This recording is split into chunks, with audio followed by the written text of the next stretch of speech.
Assemble the accused! Bear witness to their trials. The time of the Inquisition is now at hand. Putting pop culture to the rack, the Inquisition calls to account the events of the week, rooting out heresy wherever it is found. I am Grand Inquisitor Doomcock, the future ruler of Earth, and joining me for tonight's torture is Nerdrotic Channel's Grand Inquisitor, Gary Beekler. Gary, are you feeling woke tonight? I am wide awoke. I'm wide awoke, ladies and gentlemen, and all genders. I just finished watching Watchmen like 5 minutes ago. Yeah. Because I had to keep stopping it to work my cringe muscle out a little bit. My muscle would cringe, and I got stuck. Shit, and then I come back. So a lot of things came to light about like what this show is about to me. I mean, not in the plot. I have no idea what's going on at all, but it just like what this show is trying to be, what a certain writer is trying to be. For one, way too hard. He's trying to be so edgy. He's so edgy. Damon Lindelof. Oh, they have their own podcast afterwards too. But you're watching the Inquisition, aren't you? That's right. I think it's better than their podcast. So we're going to cover the show like we have been, but then it's going to be a regular Inquisition episode. We're going to discuss the news of the week, and there is a lot of it. So Doomcock and I have not talked about Benioff and Weiss. We haven't talked about Rian Johnson and his Knives Out stuff. There's been a lot of Bob Iger's back and forth comments going on with Disney Star Wars. And then did you see Terminator yet? I have not. I have not seen it. And I don't know if I'm going to. I mean, is there really any point? I asked the people in my live stream earlier, do you want me to review this thing? And I think it's a bomb. It's going to bomb for sure. It's dead. So it's already dead. People are staying away. Why am I needed on this one? You covered it brilliantly. You did a great job on it. Thanks. I don't know. I kind of like to hear your review, but that's me. I'm a selfish guy. I think you would pick out stuff that I missed, that a lot of people missed. So you think I ought to? Yeah, I think you should. I can get you a way to see it without having to pay for it or leave your house. Okay, sounds good. We'll just leave it at that. Okay, then in that case, I will be happy to serve. Although it sounds just awful. It's awful in its mediocrity, and I've done a review. I've got actually one more video coming out in the morning, what I was working on today, and that's my last one. Trust me, I don't want to talk about it after this. But if you got questions tonight, did you see Batwoman or did you skip it tonight? I skipped it tonight. Yeah. It's like nobody really cares anymore, do they? No, I can't do it anymore. I mean, it's like a college kid picking. I'm trying to find a nice analogy. It's like a college kid picking on a junior high kid. It's just not fair. It's not fun. In the great culture war, I don't think the battleground of Batwoman really will change anything. I think it's a CW show. Those things can certainly exist. I think it's terrible, but it's not any worse than any of the other shows they have on there. Right. And people like that stuff and whatever, Yeah, fine. We thought it was going to be worse. And it's really just kind of pathetic and boring. I mean, everybody is related to everybody else. It's a tiny ass little universe, where the superhero is the sister of the villain and the stepmom of evil, who's working at cross purposes and with dad who runs the security for him in Gotham. And meanwhile, Sis is a doctor in a underground clinic that kind of works on bad guys that Batwoman beats up. So it's just, the whole thing is just kind of pathetic, in a way that even a soap opera generally isn't. I mean, a soap opera generally has like 2 or 3 families on the show that are rivals, or not. It's all one family.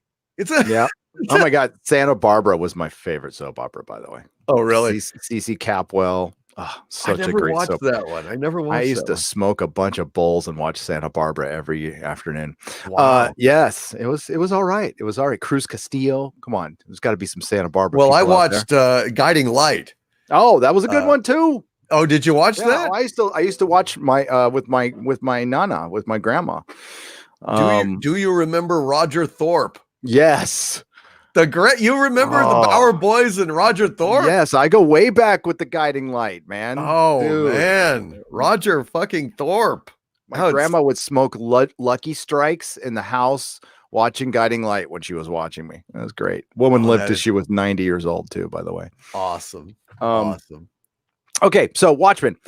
This one's called So She Was Killed by Space Junk, and I'm sure it's got some I'm sure that has some meaning that I'm supposed to look at a website to figure out, or some song lyric that I'm not remembering. I don't care. I don't care. And it's about Lori Blake, and played by Jean Smart. Jean Smart, I like. Jean Smart was in Legion. She was good in Legion. Okay. She was good in Legion. She was also in 24, where she was on one of the segments. She was the wife of the president, who was an embarrassment and a drug addict and was running around half cocked. I named her Tits McNuts, and that's how I always think of her now. Tits McNuts. Well, we don't want to bury the lead here, but we got Lori Blake has blue balls, literally. literally. And we'll get to that. And it's it's a lot more of this. It's the Robert Meyer Burnett's was in the chat. What's up, RMB? We love you, man. RMB. I'm sure he's going to hate that I'm going to use verisimilitude for this, but sorry. It's the same problem I had with Dark Fate. While I think it's great that we cast older women in, and they're not just grandmas or something like that. I think there's a lot of ways to do that. Action hero, action star, shooting guns, going into crime scenes alone. All right, fine. It's Watchmen. It's utterly ridiculous. The thing is, the Watchmen comic is absurd too, but it's a comic book. And if you're trying to translate that absurdity to television, doesn't work, man. It just doesn't work. And I know there's people who love this show. I don't know why, but there's people who like Lindelof's type of thing. So we like not delivering, like having a shell game and a con game and not having any ending? They like that? Really? Yes. Okay. Well, I'm not one of those people. I'll ask the question. We're 3 episodes in. Do we feel like we've progressed story-wise? I feel only in the sense that we've seen more frames of film or video pass.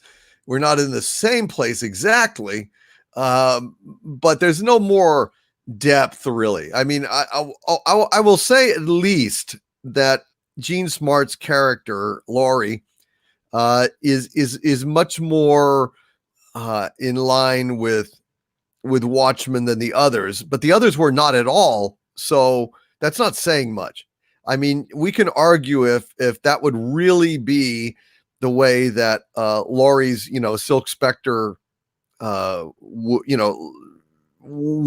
have aged, into a bitter, weird, crazy law enforcement officer who, I mean, come on, man, it shoots. I guess we're going to go in sequence, so I'll wait and talk about that. Yeah, we'll try. I went to notes, but I got bored. Frankly, I know there's not a lot. So I got my notes. So we start out with, she tells a joke throughout the entire episode. She's calling Dr. Manhattan. There's phone booths that you can call Dr. Manhattan on Mars. Yes, Dr. Manhattan is not supposed to be on Mars. This is obviously some kind of red herring or something. He's supposed to be in another galaxy creating life. I will get to that later. He's not supposed to be on Mars, but they're really sticking with this. So they're obviously going to change directions on us because they're so clever. And there's phone booths that you can call Dr. Manhattan, like calling God or writing to Santa Claus or something. I mean, that's, I guess.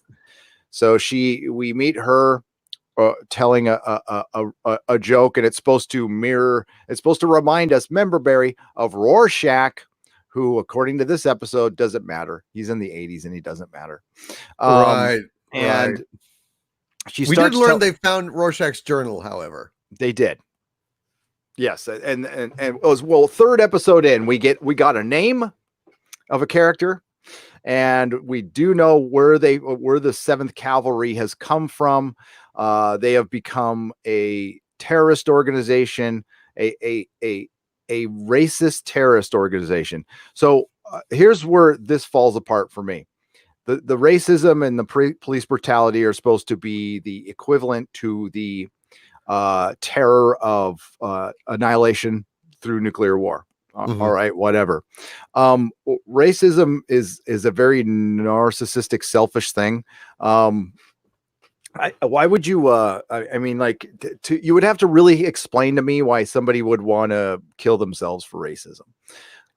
Take a poison pill, blow themselves up. There's got to be something more to it, which I'm guessing there is. We'll probably find out at the end of the 8th episode. That's my guess. And so, yeah, so we did find out. So Laurie Blake is calling Dr. Manhattan, and she's telling a very long joke that takes the entire episode, and she gets the joke messed up, but she starts the joke, and it's supposed to be a man showing a little girl how to build a barbecue with bricks. And he builds the barbecue, but he leaves one brick out. And at the end of this joke, she said, "Oh, I screwed it up." She throws the brick up in the air. And then she starts another joke about 3 superheroes that go up to God.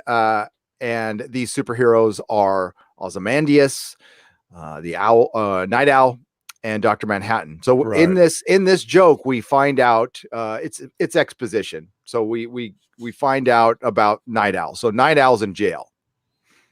Apparently he's in jail for vigilantism, which is against the wall. So naturally, because Laurie liked him, she became a cop to fight vigilantism. Oh, right. Yeah, that makes sense. But first of all, why? Okay, I missed that. I guess I missed that. Where did we learn that Night Owl went to jail? So when she is telling the joke, she starts out with Night Owl. There's a good man, and he goes up to God, and he's all, "What did you do with your gifts?" And he's all, "I had these great inventions. I invented this great flying machine and all these guns, and I saved a bunch of people." "How many people did you kill?" God asks. "None." "Well, you're obviously weak, so you get sent to hell." So I'm guessing, well, okay, I could say he's dead. But I assumed he's locked up. There's something that comes out later that verifies that to me. What her conversation with Keen. Oh, okay. Yeah. So that's part of her joke. So we find out Night Owl is indeed locked up for sticking with his superhero stuff. She gets called in. She tells the joke. This is out of time, so she tells the joke throughout the episode, and it's supposed to give us context of Ozymandias. She tells the joke about Ozymandias. He gets sent to hell, although he believes he saved the world. How many people did you kill? Oh, about 3 million or so, give or take. God says, "What a monster," and sends him to hell. Apparently. Exactly. And we'll get to the Dr. Manhattan one later.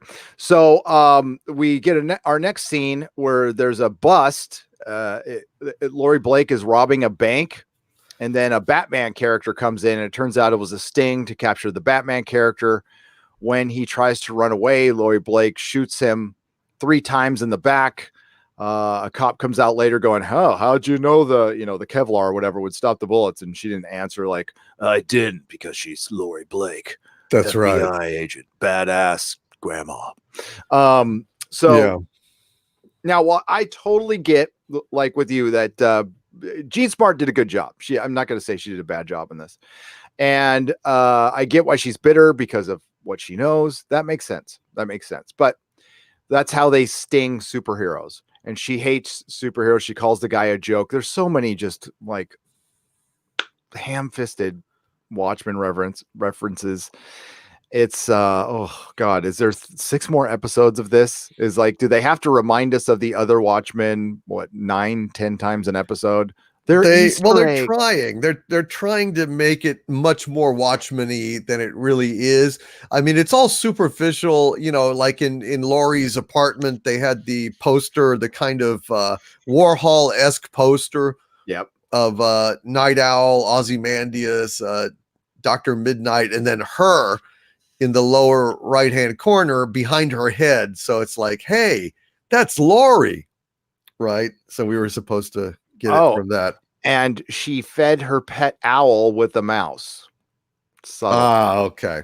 That's what it is. That's what it is. She goes home.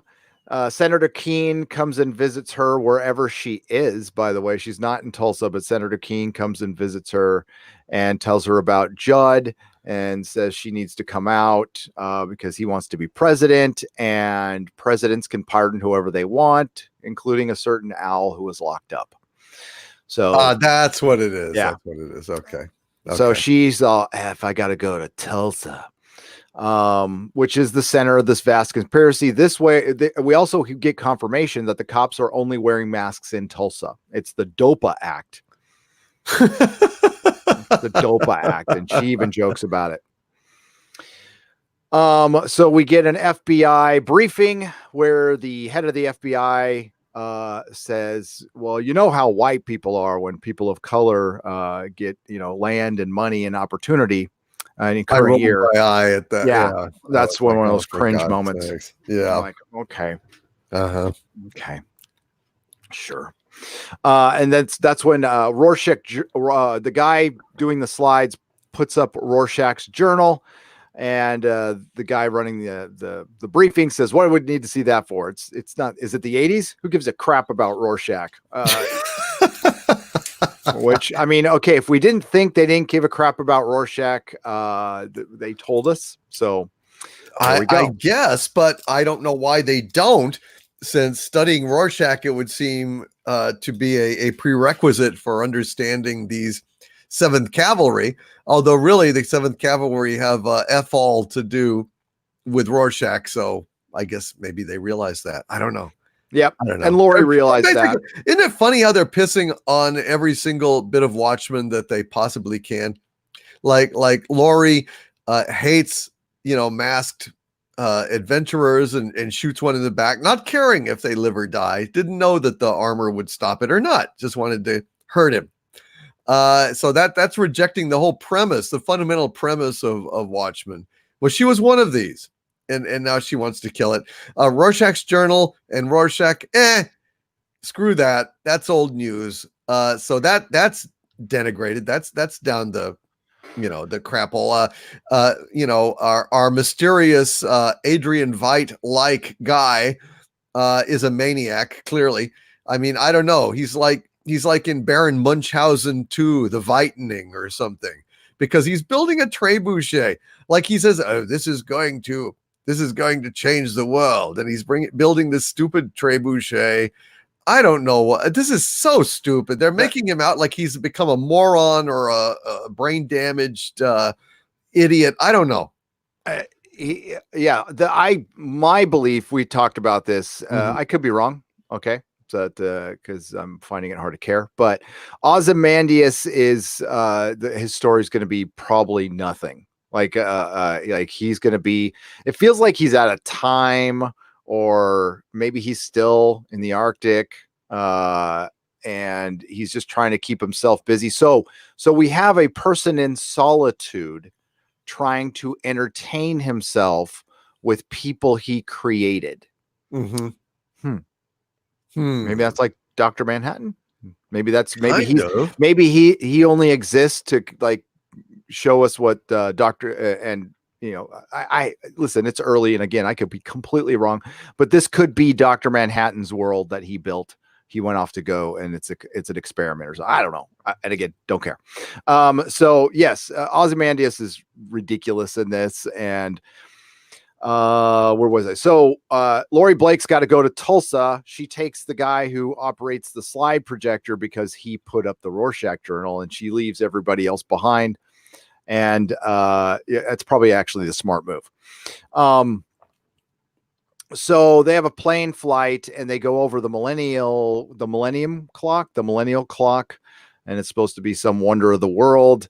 And the slide operator who went with her, the FBI agent, Laurie Blake thinks he's fanboying over her, but he's just giving some exposition so we can get some more information, some really inane conversation contrived. And we get some background that this is really Laurie Blake, and she knew Ozymandias, and she says she's not a fan. So she's obviously tortured about what the events at the end of the comic book. Remember, this is a TV show you have not watched because this is a sequel to a comic book, a different medium. Yes. And then she has to go to Tulsa and figure out what's going on. Okay,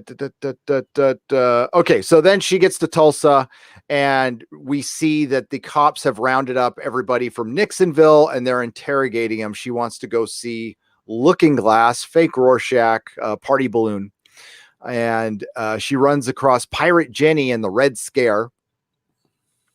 And they are basically torturing people and trying to they're questioning him about Judd. They're putting him into the pod.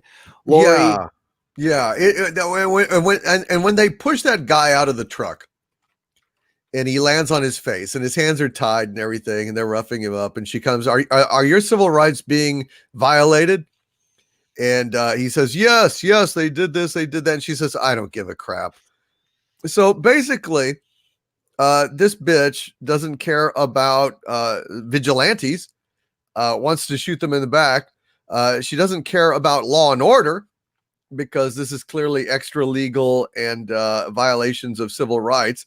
So basically, she's kind of a worthless character, dude. They have basically taken Laurie from the comics and turned her into a bitter, worthless nothing. And so, yes, and then they're also, to backtrack a little bit, when Senator Keene visited her in her room, she was opening a case and she got interrupted and she looked irritated. This comes up later, literally. So Laurie interrogates Looking Glass, finds out about Regina King's character, Sister Night, and she was there with Judd. And she susses out everything pretty quickly about secret compartment and everything. So she finds out that the funeral for Judd is in 2 hours. She goes over to the funeral, and Sister Night is there giving the eulogy. During the funeral, somehow the 7th Cavalry white supremacist had time to tunnel exactly or close to the graveyard. Somebody comes up with that vest that they've been making for 2 episodes. They use that to kidnap Senator Keene. It's a bomb. It's a bomb. And if the guy's heart stops beating, it explodes. So they get Senator Keene, and then Laurie Blake, who snuck a gun into the funeral, shoots the guy in the head after they gave up Senator Keene. So, which is going to set off the bomb. So Sister Night, who has denied, there was a brief interaction between Laurie Blake and Sister Night. She says, I'm a retired cop. She quickly could, she tells everybody else to run. And then Regina King by herself, drags the guy with the bomb there, because it was on a timer. I thought it was supposed to explode when his heart stopped beating, so maybe his heart would stop beating. Apparently when you get shot in the head, your heart keeps beating for a little while, just enough time to get dragged into the grave. Just enough time. And put the casket on top of it. Just subtle symbolism right there. So that's 2 bad white guys who could just get blown to hell. And then they look at each other in reverence. They're just like, they suss each other out and go, that's a strong, powerful female right over there. And then they interrogate each other. That's a great scene. There's interrogation between those 2, which is just cringy as hell. Laurie Blake says, I eat heroes for breakfast. And Regina King's character goes, ooh. And that's pretty much, that was it. I fell asleep during that part. So I didn't I really did literally, oh shit, I missed that. And so I really didn't miss anything. No. And there's a scene where she opens up the case and it's a big blue dildo. I saw that. Yeah, but instead of using it, she gets the 30-year-old guy who, I mean, like every 30-year-old guy wants to get busy with the 68-year-old. Okay, fine, it's all right. Maybe he really was fanboying over. Okay, Maybe she used it on him.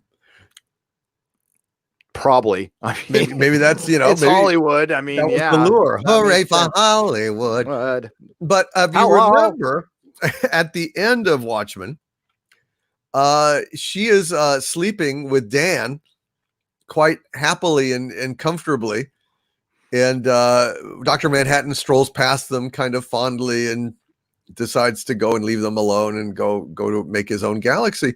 So, I mean, if she pulls out like a dildo, I mean, shouldn't it like have feathers and a beak? I mean, why would it be blue and gigantic? Was it custom, or did she just find one like that? I imagine it's maybe somebody maybe is there's a brand of Damon Lindelhoff, Dr. Manhattan dildos that they're going to sell in conjunction with it. Although this thing was like the size of, I mean, it was impressive. It was very big. It was pretty big. It was pretty big. It had blue balls and some kind of red light down there, which I don't know if it's I don't know. So in case there was some extra pages that I missed or something like that, Dr. Manhattan, when he left at the end of the Watchmen comic, he did what you said, walked up a wall and said, nothing ever ends, and leaves. So I'm going to go create my own galaxy. I don't think he announced it to the world. No. Why would he? Who cares? Yeah. But there's a lot of reverence for Dr. Manhattan. People have a lot of knowledge. So maybe somebody told him, I don't know, but there's, again, and if somebody tells me one more time that it's in some website or something like that, I'm supposed to read, I haven't read it yet. If somebody wants to link it in the description, I'll go look at it. But this stuff is kind of important for the story. In a lot of ways, I think Watchmen wants to be Westworld. It's trying very hard, to be Watchmen and Westworld at the same time. Westworld season 1 was captivating. It was great. It was really good. Didn't like season 2, but I love season 1. This is not Westworld. It's not even in the same ballpark. No. So, all right. So we get an Ozymandias scene out of nowhere. And it feels weird, out of time. The technology feels weird. He's got one of his clones. He's putting him in a suit that he made that's partially out of armor, and it looks very steampunk. And he asks the clone if he's ready to go travel to another dimension or something. He insinuated that it was not time travel exactly, but the great beyond. He said the great beyond, which was probably death. We don't see the experiment. We don't know what happened. We just see the body afterwards, and it's frozen. And he starts, and Ozymandias starts having starts having a fit, destroying the body, cussing.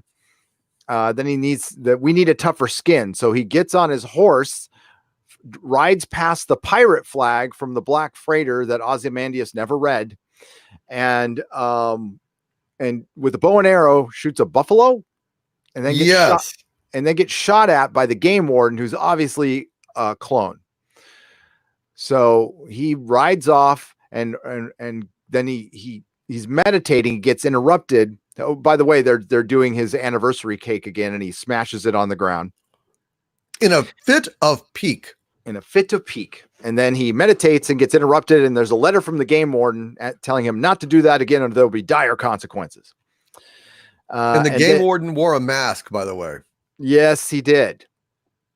So there's supposed to be some symbolism there. There was symbolism there, Doomcock. It's deep.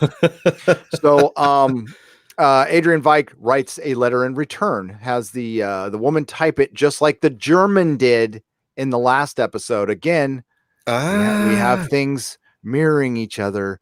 I want to say things like duality and sound really deep, but it just reminded me of that. And then he writes the letter back, and at the end of the letter, he says Adrian Veidt. So he's Ozymandias, looking very satisfied into the camera, like, I know you've been wondering. Well, here it is, exactly what you thought. Yep. So if that was supposed to be some big reveal, it really wasn't. And we saw him putting a costume together as well. And there is a scene. By the way, he tells his the female clone, it's like, we're gonna go back hunting tonight, and he puts on his Ozymandias costume, which I guarantee you that because it's 2019, we need to destroy all past characters. They're gonna not that he was a great character, not that, but Ozymandias was the smartest man alive. He engineered this. He was a little insecure at the end, and I think they're extrapolating that. I think they're just trying to make him like he completely flipped his lid. And I still believe, like, his story. Damon Lindelof said that Regina King's character and Ozymandias, they will not be crossing paths. Now, he could be lying, but they will not be crossing paths. So I'm guessing who will not now? Ozymandias and Sister Night will not be crossing paths at any point during the series. Okay. So I don't know why you tell everybody that, but that's what I read. Could be a lie. Not sure. Just like Khan was not played by Benedict Cumberbatch. Exactly. That's true. They were so telling the truth on that. Oh no, that character is not Khan. That character is not Khan. And then he says, I'm Khan. Dun dun dun. Of course, everyone in the movie at that point should have been like, okay. Who's Khan? I mean, but then everyone knew instantly. It's like, oh, so they've seen Star Trek II Wrath of Khan, which is just pathetic. Terrible. Right. So we end the episode. Oh, God, am I forgetting something? Regina King, they had their back and forth. So we end the episode with the final part of the joke, which was so we get to Dr. Manhattan. Dr. Manhattan's talking to God. He tells God his sins, and how many. God asks him how many people he killed. He says, Dr. Manhattan responds with, "It doesn't really matter because there's no difference in particles or whatever." And God sends him to hell. And then, of course, God doesn't notice the woman standing behind the three men. And the woman, you didn't see me here. God feels embarrassed or something, but the woman was from the other joke, and she threw up the brick and it bashes God's brains in. And where does God go? To hell. So I don't know if it was and then she does what Rorschach said. Roll drum, good joke. It wasn't really a good joke. The joke in Watchmen was a good joke. This wasn't a good joke. And you know how I know it's a good joke? Because it actually worked in the movie. People laughed when they did that in the film. So you're right. It's a parody of that, but I think that is really about the most telling kind of metaphor or the wokest moment of all is that joke, where basically all men must go to hell. All men, including the patriarch himself, the most patriarchal of the patriarchals, who is revealed, though he is God, not to know everything, just to be kind of a blowhard, even though he's supposedly omniscient, omnipotent, and omnipresent. He doesn't know who this woman is. So, because women are behind men, and women are often overlooked by the patriarchy.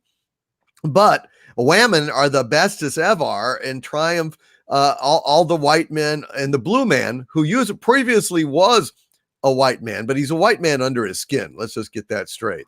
And of course, God presumably is a white man because he's so absent-minded, and all the men have to die and go to hell, leaving only a woman standing. And a woman was the one who ultimately dispatched the patriarchy in the form of God with a brick. So I think it's about as woke a metaphor as you could possibly have this joke. Yes. Am I wrong? No, I don't think. I mean, and the thing is, we got to realize that this is coming from a white dude. This is written by a white dude, sounding very desperate to keep his job in Hollywood. So it sounds like a lot of overcompensating to me. And of course, this brick and this woman are going to be a character we haven't seen yet. It's going to be the character we're going to meet next week. So she's going to be the female Adrian Veidt. She will be much better. And she is working on another plan. And I'm guessing this big plan that Adrian Veidt or the Ozymandias was supposedly working on, I think that's just something to keep himself busy. Maybe I could be wrong. Maybe they're working together, but I have a feeling he won't have much to do with it. Or he will be, or maybe he's working with the new character who we haven't met yet, and she will be smarter than him. And I'm guessing she's got her own plan to make things better. Although I'm not feeling the tyranny of I'm not feeling the oppression of the nuclear apocalypse from a white supremacist terrorist cell in Tulsa, Oklahoma. So I don't know. It all falls apart right there. I mean, if you want to make me believe that, like, it's got to be worldwide and like we're in like straight up race war or something, because that's what we were supposed to. The reason Adrian Veidt did what he did was to stop stop the apocalypse. I don't sense an apocalypse coming. I see a conspiracy and in a small town, and it's a cop drama. And essentially this is a cop drama. And I mean, this one was the most Watchmen-like of the episodes because they talked about them the most, but I don't know. It's maybe it's an awocalypse, it's an awocalypse. It could be. I don't get it. I mean, it occurs to me, maybe that is Adrian Veidt, and maybe for some reason, he is living in a game preserve set up by Dr. Manhattan. Maybe Adrian Veidt has gone crazy, or maybe Adrian Veidt lost his mind after this woman stole all his patents or whatever it is, or bought them. And so Adrian Veidt is doing like these little silly ass adventures in Dr. Manhattan's menagerie on Mars or in another galaxy or something. He may not even be on Earth. I don't know. I don't know why Dr. Manhattan would do that, but I don't know. Yeah, I still lean towards the theory that like this is either it could be a fake Dr. Manhattan. So for him to still be on Mars, I think that's fake. I mean, why would he be on Mars? I mean, he said he wasn't going to Mars. And why would you constantly tell people there? Because that kind of takes away from the squid thing. Weren't people supposed to unite because they were afraid they were going to come back and we want to work this stuff out? Or that's why we still have the raining squid to remind them of it. And, I'm not entirely sure. And more importantly, I don't really care. I don't really care either. Not burning it. I'm like, God, I can't wait to see the next episode. It's still, oh God, I got to watch the next episode. Exactly. The weirdness about his house, his structure, and the Legos and the structure on Mars that Dr. Manhattan allegedly is building.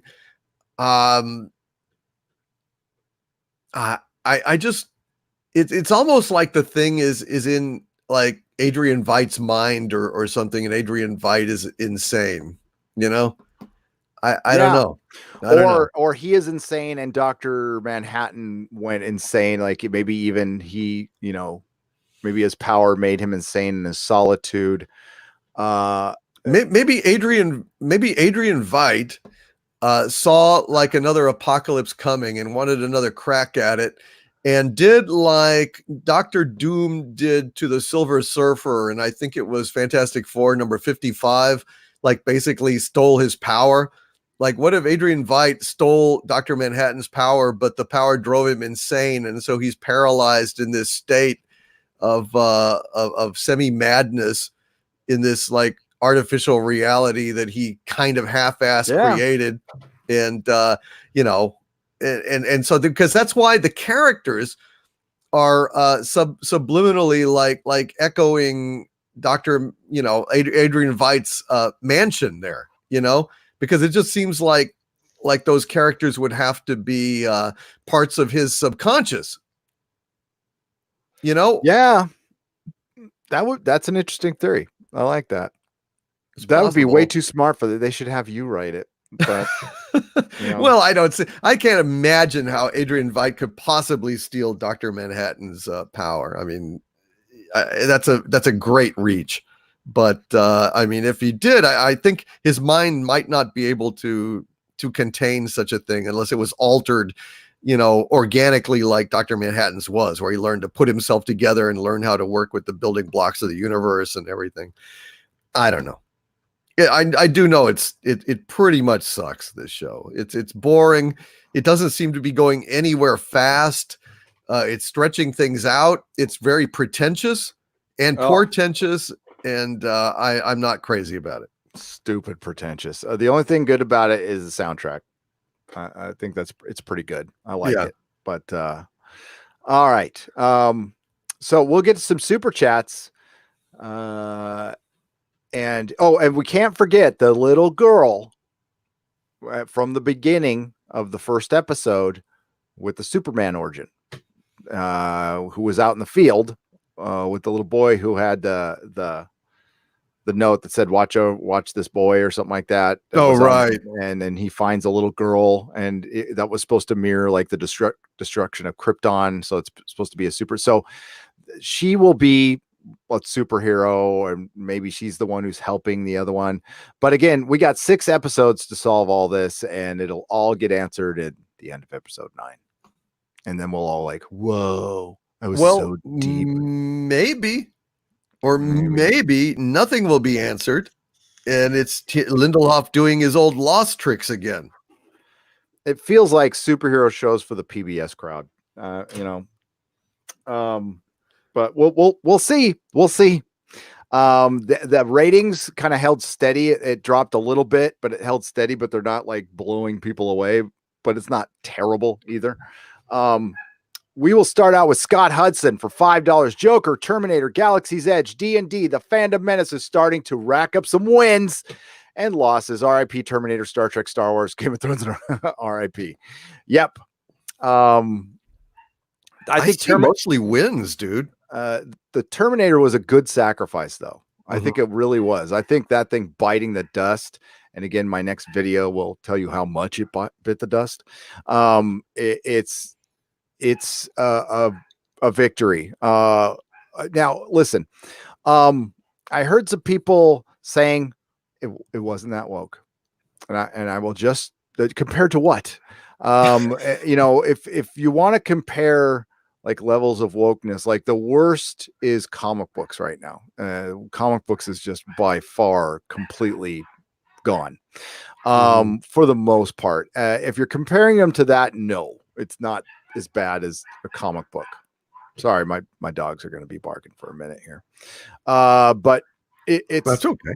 It's pretty woke.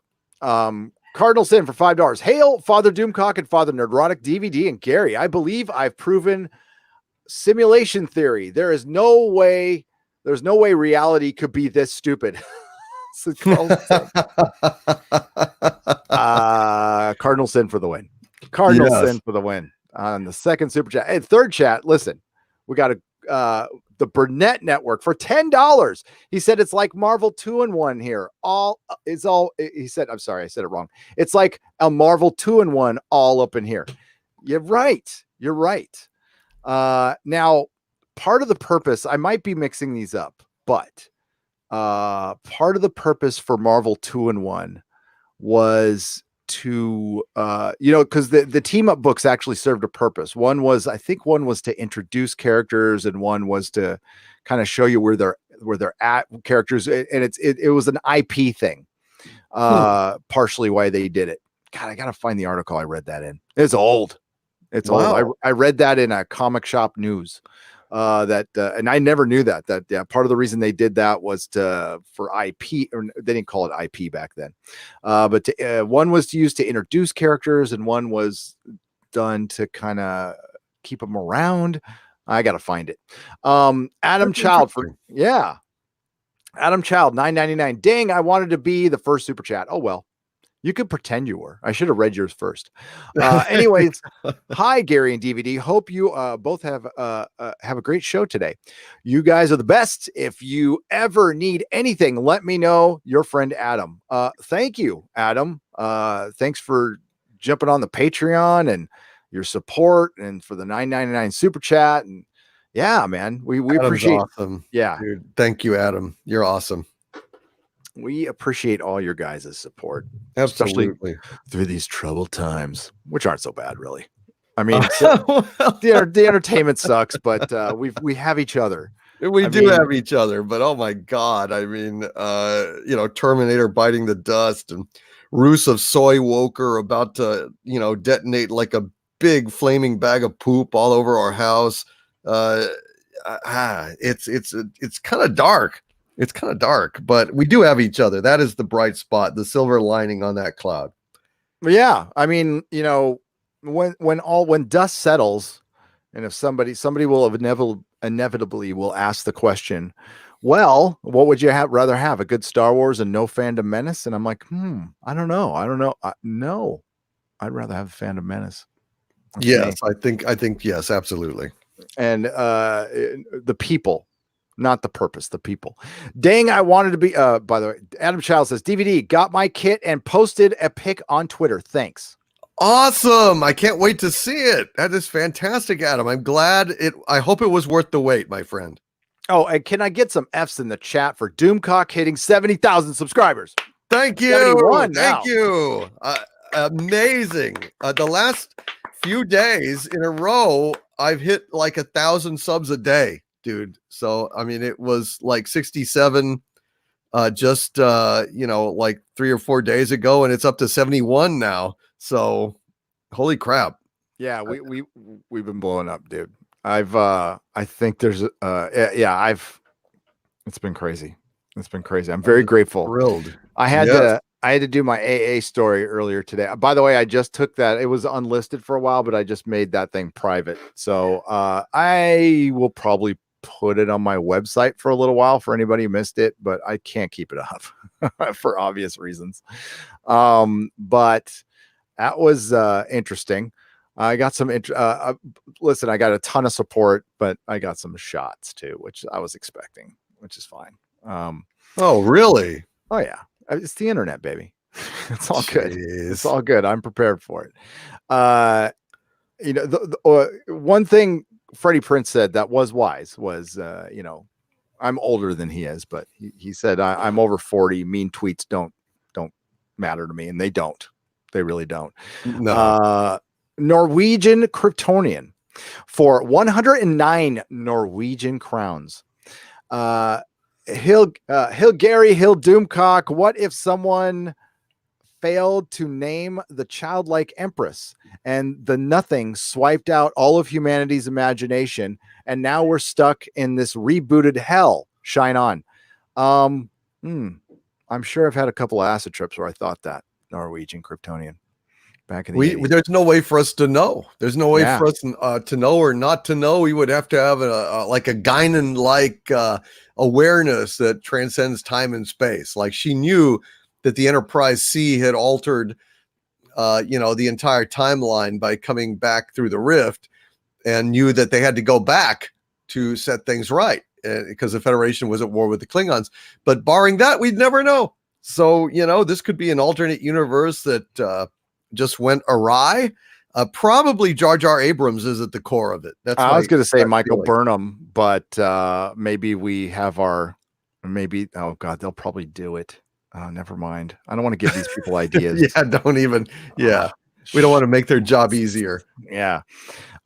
Crazy Pineapple for $5. Hail, gentlemen. Terminator would have been better off with a prequel trilogy set in the future with John Connor leading the resistance against Skynet. They tried that. I mean, not a prequel. Well, they did. Salvation. That was John Connor fighting it. Terminator should. I'm going to give you a preview of my next video.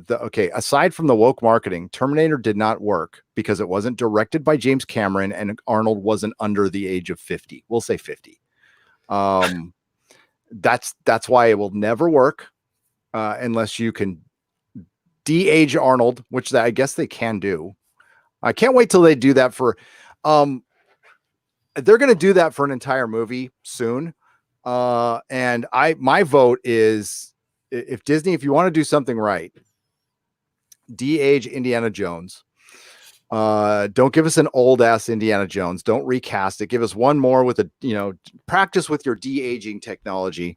And then find somebody really good to write it. I don't know who's out there who would write a good Indiana Jones film. I don't know. Matthew Vaughn.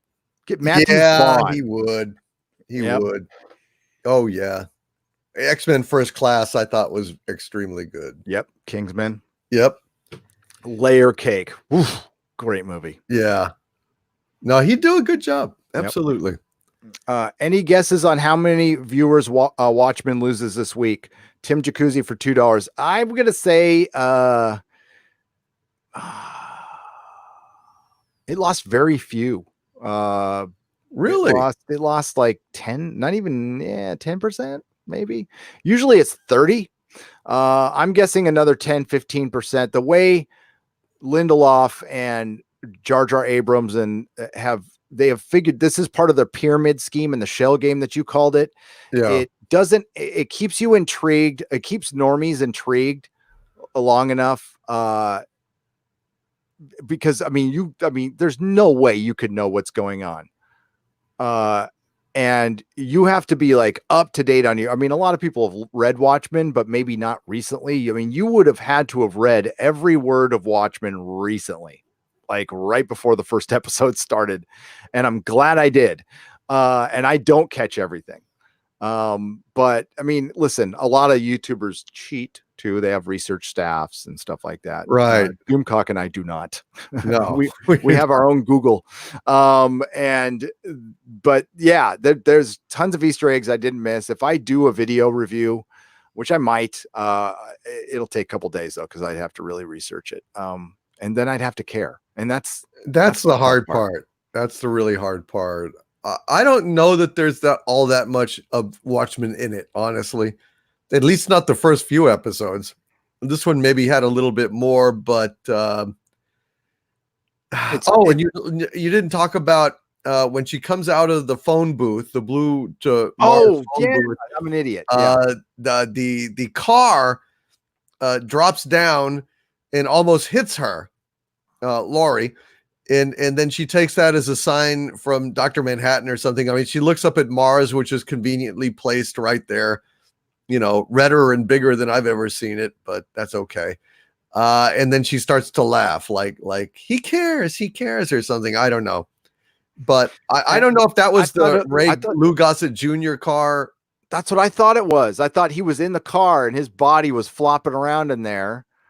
I don't think his body was in there, was it? No, it wasn't. I wasn't sure if it's that car either. I have to go back and check. I suspect it was, but I don't know. That's what I thought it was too. But then we saw a craft come and pick that up. So I think there's no Dr. Manhattan. There might be like a real one at the end, but this is not Dr. Manhattan. So, any guess on how? Okay, the most dangerous show on YouTube. Stay great, YouTube. Thank you, Echo Watt, for $2. That's right, and that refers back to our first Watchmen review, where people said our review was dangerous. I know, and it was. That's right. Maybe, yeah. Well, I'm sure there's people out there who think we need a pod because there's secret racists running around everywhere. Because intelligent people being racist. I've never put those two together. The True Blue American $9.99. Love my fellow soap opera fans. Yes, hail Cruz, Eden, and Roger, and Reva Shane. Great memories. There we go. Oh my God, there we go.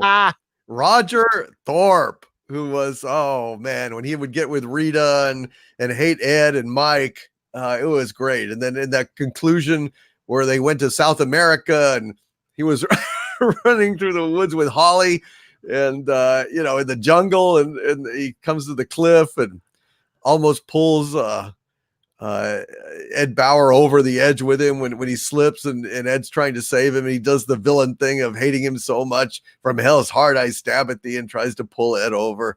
It was great. Roger was fantastic. Michael Zaslow was in Star Trek, by the way. Did you know that? Which one was he in? He was in the first aired episode, Mantrap.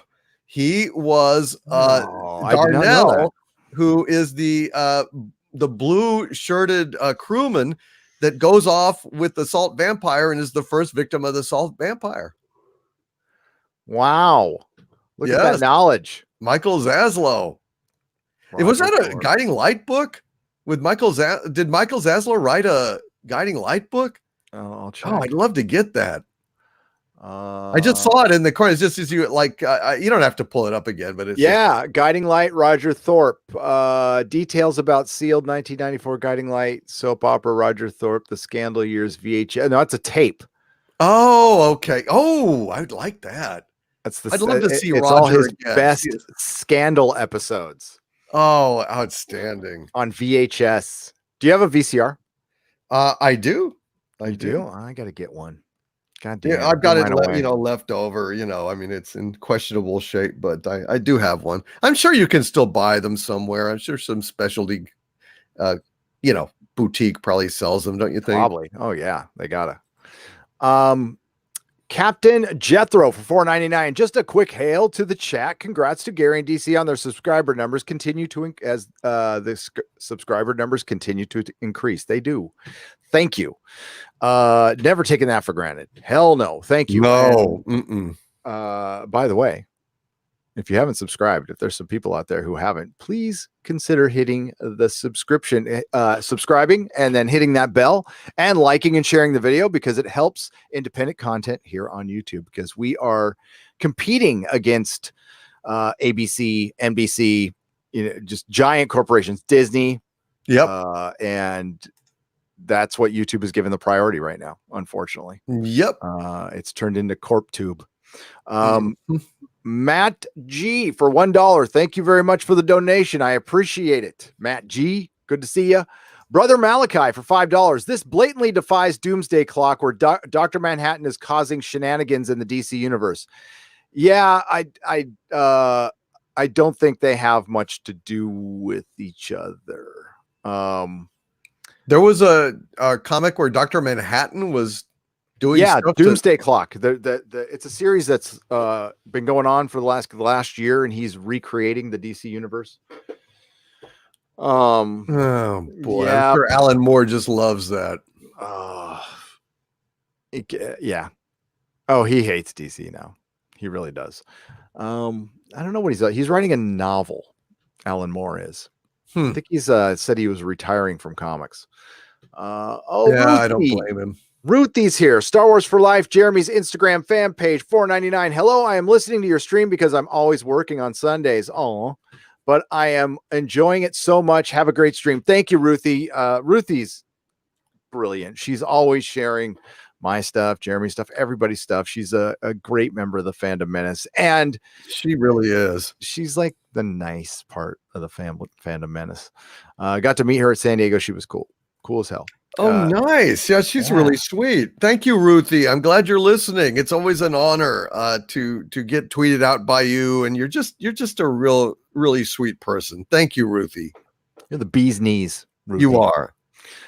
Tim Jacuzzi for $2. The bloat makes sense. Lindelof is a narcissist. Yes. Agreed.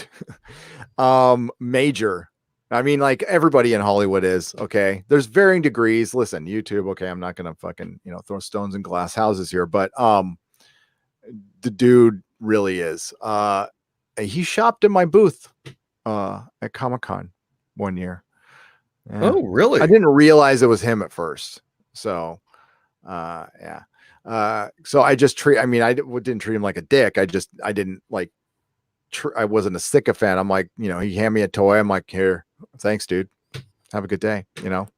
Everybody's like, that's Damon Lindelof. I'm all, oh, you mean the guy who didn't finish Wolverine and Hulk, Ultimate Hulk and Wolverine? The guy who left my customers hanging for a year or so, because he wrote a Ultimate Hulk and Wolverine comic, and like all the movie stars do when they start fucking comic books, they don't finish. Jon Favreau, Iron Man, Viva Las Vegas, still waiting Still waiting. He did a very good comic book with Fing Fang Foom and Iron Man. And I do believe we're still waiting for the rest of it. Now, my God, that's when Iron Man 1 came out. So we're talking a decade. Unless they finished it. Did they finish it in the last 5 years, chat? Let me know. Cash Kester for $20. The title probably refers to Laurie is destroyed emotionally by Dr. Manhattan space junk. Yeah, okay. That's a good point. I should have caught that. I thought this episode was better in the first half till the funeral. Still not good, but a little interesting. Also, racist detector. The racist detector was funny. I laughed at that. And this episode was better than the previous two because of Jean Smart. Period. Yeah, she did a good job for, you know, what she had to do. And yeah, I thought she was the best so far. I'll put I that like that her. way. I mean, it's like, you know, when Louis Gossett Jr.'s on screen, I mean, I'm not hating that either. I like him a lot. There's not bad actors. The actors aren't bad. It's you said it, it's pretentious as hell. That shit turns me off. And Watchmen wasn't pretentious. It was a lot of things. It wasn't pretentious. But again, he's not Alan Moore, and nobody should even try. Nobody should. There are writers out there who are like Alan Moore light, but they're nowhere near it. Chris Stanley for $5. I'm glad you guys are covering Watchmen, so I don't have to anymore. I don't think there's a ton of interest in the show here on YouTube. There are videos out there by bigger YouTubers, and it's like some of their lowest watched videos. I just don't think there's a ton of interest from young people in this. Now, the most telling part of the ratings are, and I mean, this is the only overnight ratings, but the 18 to 49 demos super low. Mm-hmm. So well, I think that's encouraging. And honestly, Watchmen wasn't a hit in the movie theater either, at all. And I think a lot of that has to do is it is for the hardcore comic book fan. And while it's a bestseller a New York Times bestseller, and it's really big with academics, I just don't think a ton of normies care about the Watchmen. Because I mean, the Watchmen was a deconstruction of the superhero. What are they deconstructing here except my brain? I don't know. They're really not. You know, they're really not achieving anything except just playing into kind of woke narratives and against a kind of a superficial layer of Watchmen jetsam. You know, it's just nothing profound or deep about it. Comics storytelling. Comics desperately need another Watchmen. I don't know. Reconstruction's a bad term because you don't want to go back, but they need something of a paradigm shift. I mean, the problem with Watchmen was never Watchmen. It was everybody trying to be it afterwards for 2 decades. And it just got deconstructed and deconstructed and deconstructed and nihilist and freaking blah. You know, it's like I got so sick of it. That would be the one thing I would consistently bitch about the most at the comic store. And that's why I really gravitated towards Tenet, Doctor Who, because for me, that storytelling was fun and thrilling. And it was the closest thing in the longest time that felt, I know they're completely different films, but like Indiana Jones, it's just in its tone. Like it's really fun. It's a little bit scary. There's a lot of everything I like in there. And it's not just, well, we're following some anti-hero who's got a drug problem, you know, and he's fine, you know, he's looking for child kidnappers and blah, fuck. God damn it. Stop. I'm enough. Okay. And that part of it's from reading a lot of comics and a whole generation, 2 generations thinking darker is better. It's got to be dark to be sophisticated. They got to say the F word and kill people. Yeah. Right. You know, it's like enough. Okay. I get it. It was good when it was different. Joel Burrow for $5. Remember Damon Lindelof also had the I can't read.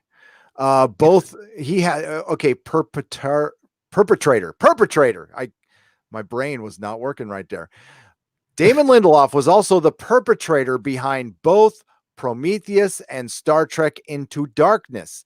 He is the master of incoherent nonsense. That's why. Okay. Damon Lindelof was in my booth talking about Prometheus. And Really? he was shopping. Yeah. Cause Derek brought him over. It's all coming together now. Derek, cause Derek was working with him on something. So Damon was in my booth and they were talking about Prometheus, and the embarrassing thing was, and again, I sold him a toy and I didn't think much of it until after he left and somebody pointed it out. And that's like, good. Cause I was talking shit about Prometheus like 10 minutes before that. And yeah, Star Trek Into Darkness. Was he involved in that too? I guess he was. Him and Kurtzman. And I thought it was, wasn't it Kurtzman and Orsi? I don't think it was Lindelof on. Yeah, I thought it was Kurtzman. Let's go to the. Unless Lindelof did a draft or was responsible for a story or something. I mean, they're all basically the same. They're plague rats off the same doomed ship, which was bad reboot. I mean, they all scurried off of that plague ship and have dispatched in different little packets of rats. Oh, he wrote it. He did? Yep. Oh my God, it was one of the worst goddamn things I have ever seen. The only other worst thing is Star Trek Disgracery, but Star Trek Into Darkness, truly one of the most brain dead, idiotic things I have ever seen in my life. And he keeps getting work. I don't understand it. He was part of Lost. I mean, it's undeniable Lost was a success. It stayed on television for a long time. But Leftovers bombed. It had critical praise, but it never had very many people watching it. The only reason Lost succeeded at all was out of lies that this would be resolved, that it had a story. That was a complete and total lie. So, I mean, how can you say something is a success?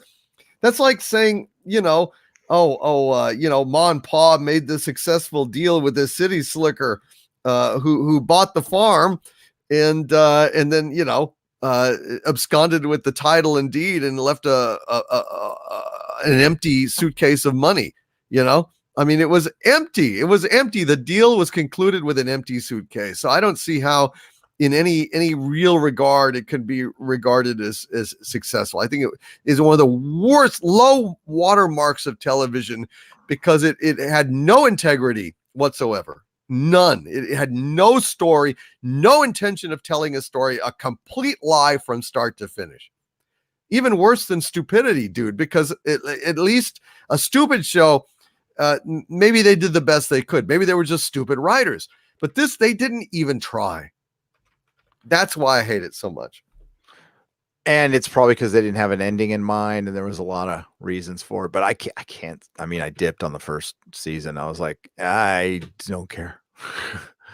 But I think what Jar Jar Abrams and Lindelof and Alex Kurtzman and Robert Orsi, really pretentious is the good word. It's like generic pretentious.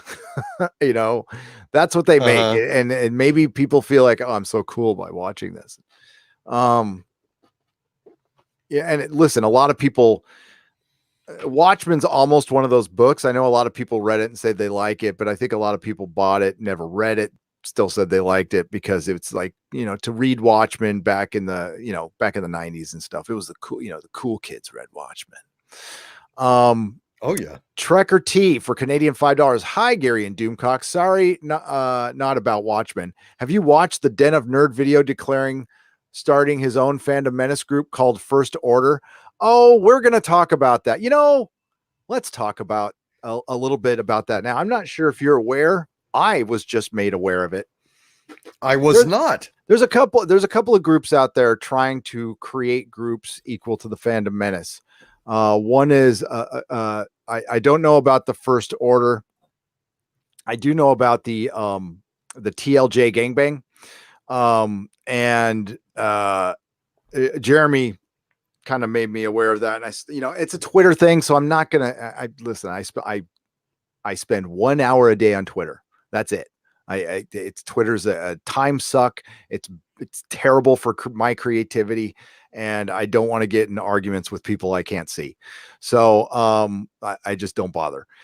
And yeah, so here's the deal. You can't create the name of a movement before the movement happens unless your movement's on the toilet. Like the fan, it's like I'm gonna wake up tomorrow morning, Doomcock, and make a viral video. I mean, I know that's a very 2005 analogy, but I'm old. That's you can't do that. See, the Phantom Menace isn't a group created by somebody. It's something that formed around other people. You know what I mean? It's something that just kind of naturally happened. It's not organized. It never, well, hopefully will never be organized. And it's a loose collection of individuals united in the principle of respecting the fan and making entertainment truly for everybody and fighting false diversity, false politics, fake woke marketing, and just cutting through the bullshit. And yeah, if they want to create the First Order or the TLJ gangbang, I mean, go ahead, create it. See if that works. But you can't. I'm going to name my movement and create one. Okay, I mean, I'll give you a 10 out of 10 for ambition. But you got to have the following to do it, and it's not just one person. The Phantom Menace formed around a lot of other YouTubers, Doomcock included. I wasn't around really in the beginning. I mean, I was watching everybody's videos, so I was in the chats and super chats and stuff, but I came on the scene later. But Ethan, Jeff, Jeremy, they were there up front. Doomcock was there up front. There was a lot of people up there up front, and actually the ground was paved by another movement. So yeah, it's good luck. I mean, you can try. What's the whole point of it though? I think it's doomed. I mean, this is the first I've heard of it, and just off the top of my head, it's doomed because I mean, I hate to sound cocksure or anything, but they're in the wrong. I mean, all of the passion is on the side of the Phantom Menace. I mean, it's the anger and the outrage at seeing things that we love defiled. And what do they have on their side? An adherence to corporate principles? I mean, basically, what are they defending? The status quo? They're on the side of, TMZ and Disney. And I mean, what kind of movement is that going to be? What kind of passion is going to fuel that? It's a soulless and dead as the films that they're defending. So I don't think it's going to work. Keep things the same. Keep things the same. Exactly. That's no change. Yeah, that's really not going to be much of a impassioned movement. He'll probably get a sponsor though. I mean, he might get some cheddar out of it. So go. Yeah. What is it supposed to be? An alternative to our movement? I'm trying to like a level headed. I don't even know what you would be. A bland Phantom Menace. Trekker T, give me some. You don't have to give a super chat. I got my eye on the chat here. Give me a little context on this. Because I don't want to overly judge the guy. I've got nothing personal against Den of Nerd. I know he's a YouTuber. But I haven't really watched, so I don't know anything about. I don't know. I've seen bits of some of his videos, and listen, I'm not one of those guys that says I haven't watched any of his stuff. I've watched a bunch of people's stuff. I have no problem saying I've watched people's stuff. I've watched Matt Jarbo's stuff. I've watched $3 Theater. I've watched everything. I don't say I don't watch stuff. I have not, and then rattle off every bit of a video that I, according to some people, didn't watch. No, I watch a lot of shit. I like YouTube, and that's why I think it's the real competition to Hollywood and everything else. Chances are, if you're in or around the Phantom Menace and you're live streaming, I'm watching. Wow, because it's entertaining. It's the most entertaining shit. God, but I don't know how you find the time. I just don't know. I don't get it. I can't do it. I don't know. I mean it. I've never watched Den of Nerd. I mean, I've heard about them. But I've never seen. You got other things to do. I mean, it's not like you're just sitting around YouTube it all day. You do other things too. but I try, but it's it just takes up so much time. I mean, I wish I had Nerdrotic Jr. and Mrs. Nerdrotic, helping me out. It would make things easier. But I'm just so swamped, dude. I can't even tell you. Yeah, I feel you. If I didn't have that, I'd be completely screwed. Yeah. And Mr. H reviews is I've watched. He was on Midnight's Edge once. I saw him there. He's all right. I guess he made a video about you and me and our rumor. I don't know. Somebody had emailed me and said he took a shot. I'm like, I mean, okay, cool. Yeah, I don't really ever. Yeah. The only thing I got to say to that is if I'm going to watch somebody in a tank top, it's going to be my boy RK Outpost. A tank top? Or yeah, he wears a tank top because he's muscly. He's one of those guys who goes, the beat here. I'll put my camera on. Hang on. He's got a tank top on because he's all the beaches. Hang on. He's always like, beaches that way. Yeah. I'm going to talk about Star Wars now. Okay. All right, tough guy. But we like our RK Outpost, except for the V-necks, dude. Drop that shit, please. But let's get back to the super chats here. No, he seemed Mitch when he was on when Mr. H was on Midnight's Edge, he seemed perfectly reasonable to me. So Admiral OF Doom, $5. I have found a website listing 180 million people with more active intelligence than Hollywood. It's called Find a Grave. Just an observation. Just an observation. Yes. Isn't that like a really old website? Find a Grave. Yeah, I'm forgetting the name now. What was the name of the website? Was it rotten.com? The one that like showed like horrible accident scenes and stuff. That one goes way back. Yeah. Wonder if that's still around. God, I hope not. That was a terrible. So I went to that once. And I'm like, why did I do that? It's like watching Faces of Death. It's like, I know that, but some of those were bogus and staged. Yep. The funniest ones. Remember when the guy is the skydiver and it says, but he drifts off course, and it cuts to Florida alligator farm, and I just started laughing hysterically. And then you hear like, it's to this day I still do this where like there's a woman that's like, oh, look what it done to him.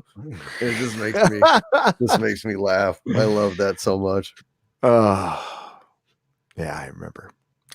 Captain Spire, $5. This series is like The Heat of the Night meets Roots meets SJW Agenda, tossing the Watchmen label on it. Feels like a multi-million-dollar left rant. It does. And listen, there's going to be something coming that's going to be critical of the left. And this is going to be how they go, wait a minute. See, it wasn't all partisan. We showed the other side. Okay. But it's not a side thing. This is Hollywood's view of the world on display for everybody. This what Terminator Dark Fate did, which I'm very happy it sacrificed itself to show us how Hollywood really feels. The first 2 minutes, sorry, spoilers. They kill a major character as a young boy for agenda, just to simply replace him. There's a million ways you could have replaced him without doing that, but it had to be that. And when you think about that, it's disturbing. We're going that far, trying to take down the patriarchy, where we're going to show a little boy. Yes, a 12-year-old's a little boy getting killed. Yeah. But he had it coming. He's white, isn't he? Yeah. And he's male. Yeah. Well, see.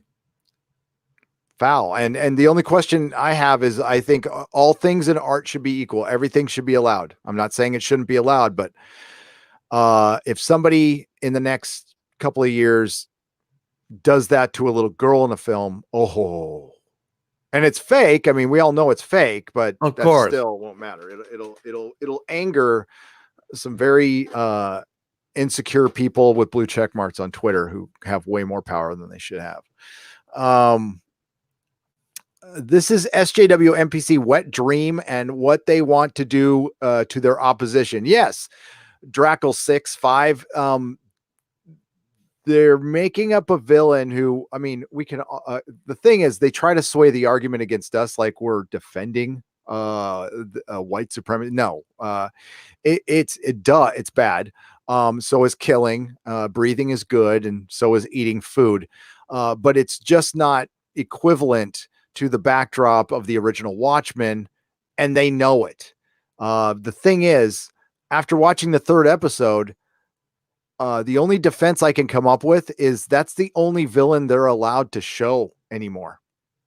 I mean, that's it. It has to be white people doing bad stuff. You can't display any other person of color being anything more than a bland, reverent, how does your boy Zach put it? A soulful saint. Nobody can have any complexity or anything anymore because the writers are afraid to write it because they'll get called out. So it's killing it's killing entertainment. It's killing creativity. It is, and I just don't know. I mean, is there a lot of goddamn pumpernickel in woke? And by pumpernickel, I mean bread. I mean dough. I mean, honestly, are they making any profits from this at all? I mean, isn't this hurting their profits to the point where are they going to wake up and cut it the fuck out, or are they just on this course, regardless of the fact that it is not making money? It can't be making money, can it? It's hard to say. I think it had to at some point for them to do this, but I think more importantly, it's confirmation bias. So I don't think money matters, because the one thing that trumps money in Hollywood, for lack of a better term, is ego. And if their thoughts and deeds are confirmed through a narrative, I think they feel much better about it. They feel much better as people, because I know this happens to a lot of older actors and creatives, that when you start getting older and closer to death, you start looking back on your life and did it mean anything? And when you're this filthy rich person and you pretended your entire life, but your family has left you, you might be a bitter alcoholic. I mean, this is a lot of movie stars, male and female, and they just feel, what's it all for? So, when they do something and it feels like it's for the greater good, it makes them feel better about their job, which they shouldn't have to feel guilty about. I'm not saying they do. That's something they got to work out personally, but it might explain a little bit of what's going on. I don't know. I know it's a really effed up place. The morals are really effed up there. There is a ton of hardworking, good people there, but they're not the decision makers. I wonder when the financial, sectors are going to wake up that this is a loser and basically make these idiots stop it. Do you think that possibly is going to happen? Yes, because what we're in the middle of right now in Hollywood is a big paradigm shift called the streaming wars. And there's another factor in there too. But there's a lot of investor money right now because of the streaming wars. So we might actually get some like really good television in the next couple of years, just because there's so much out there. Plus there's tons of competition. Competition breeds innovation.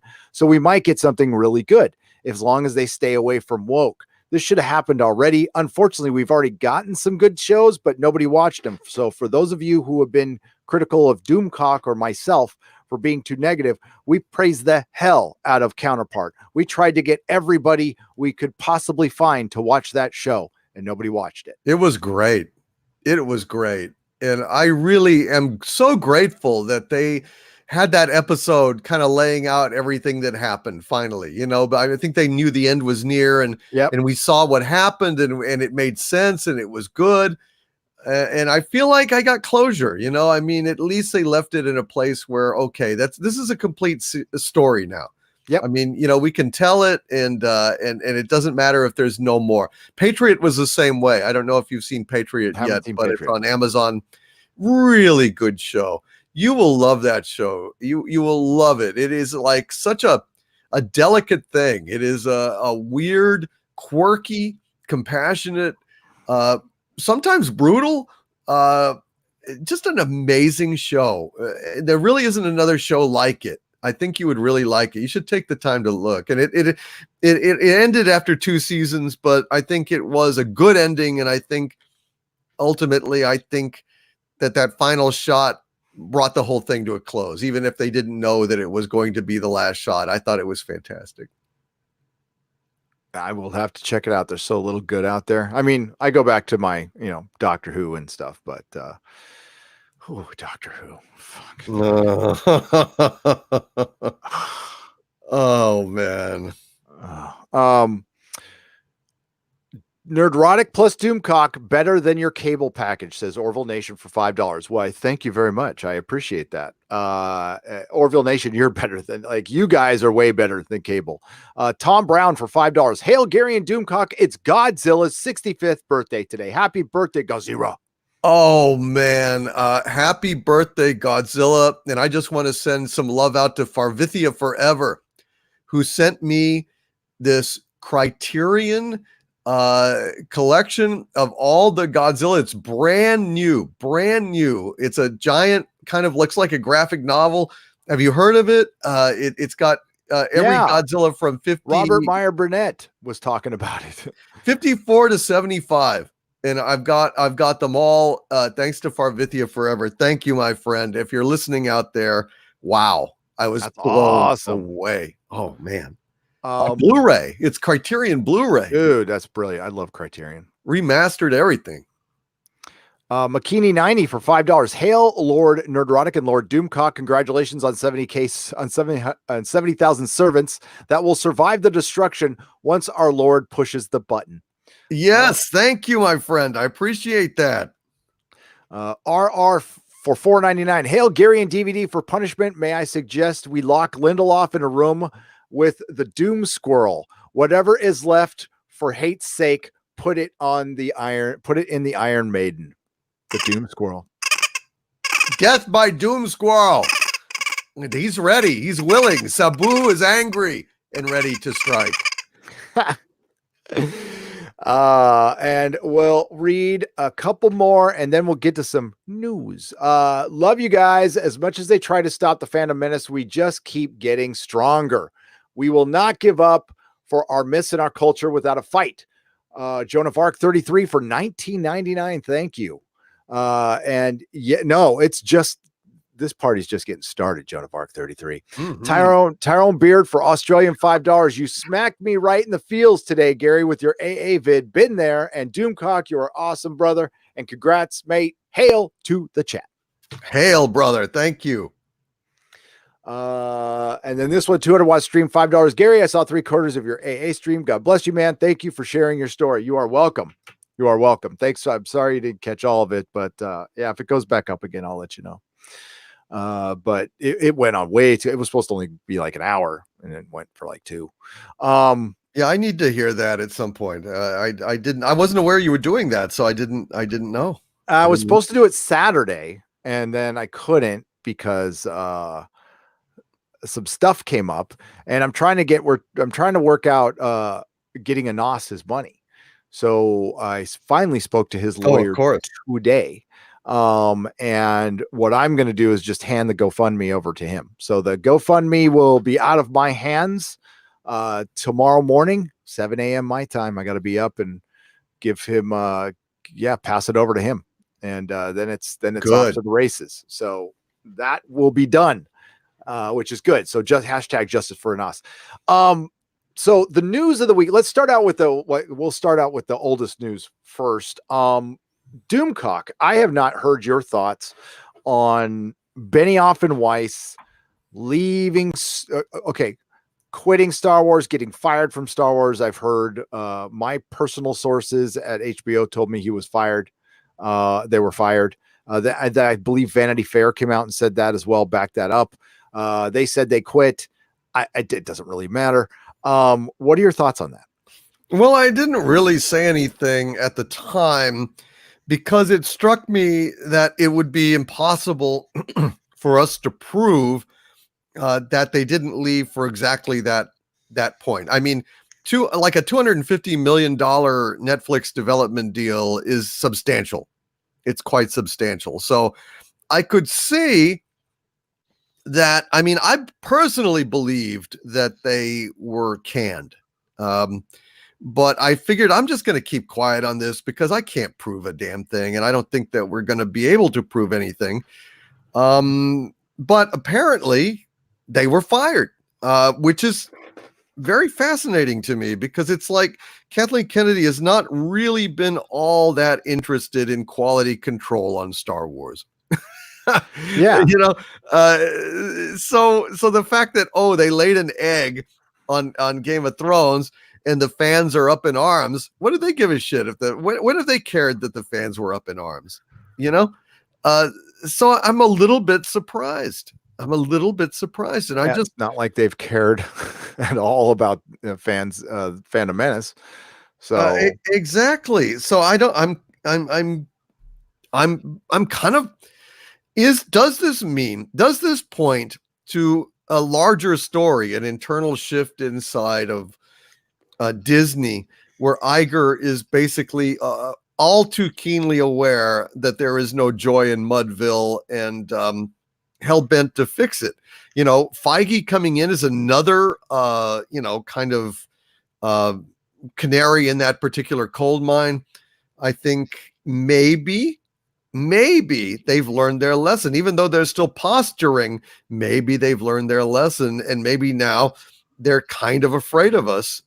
And maybe this is going to point to a change in the future, although I don't think it'll do much good. They need to apologize. They need to repent and apologize for me to endorse them anymore. But those are basically my thoughts on it.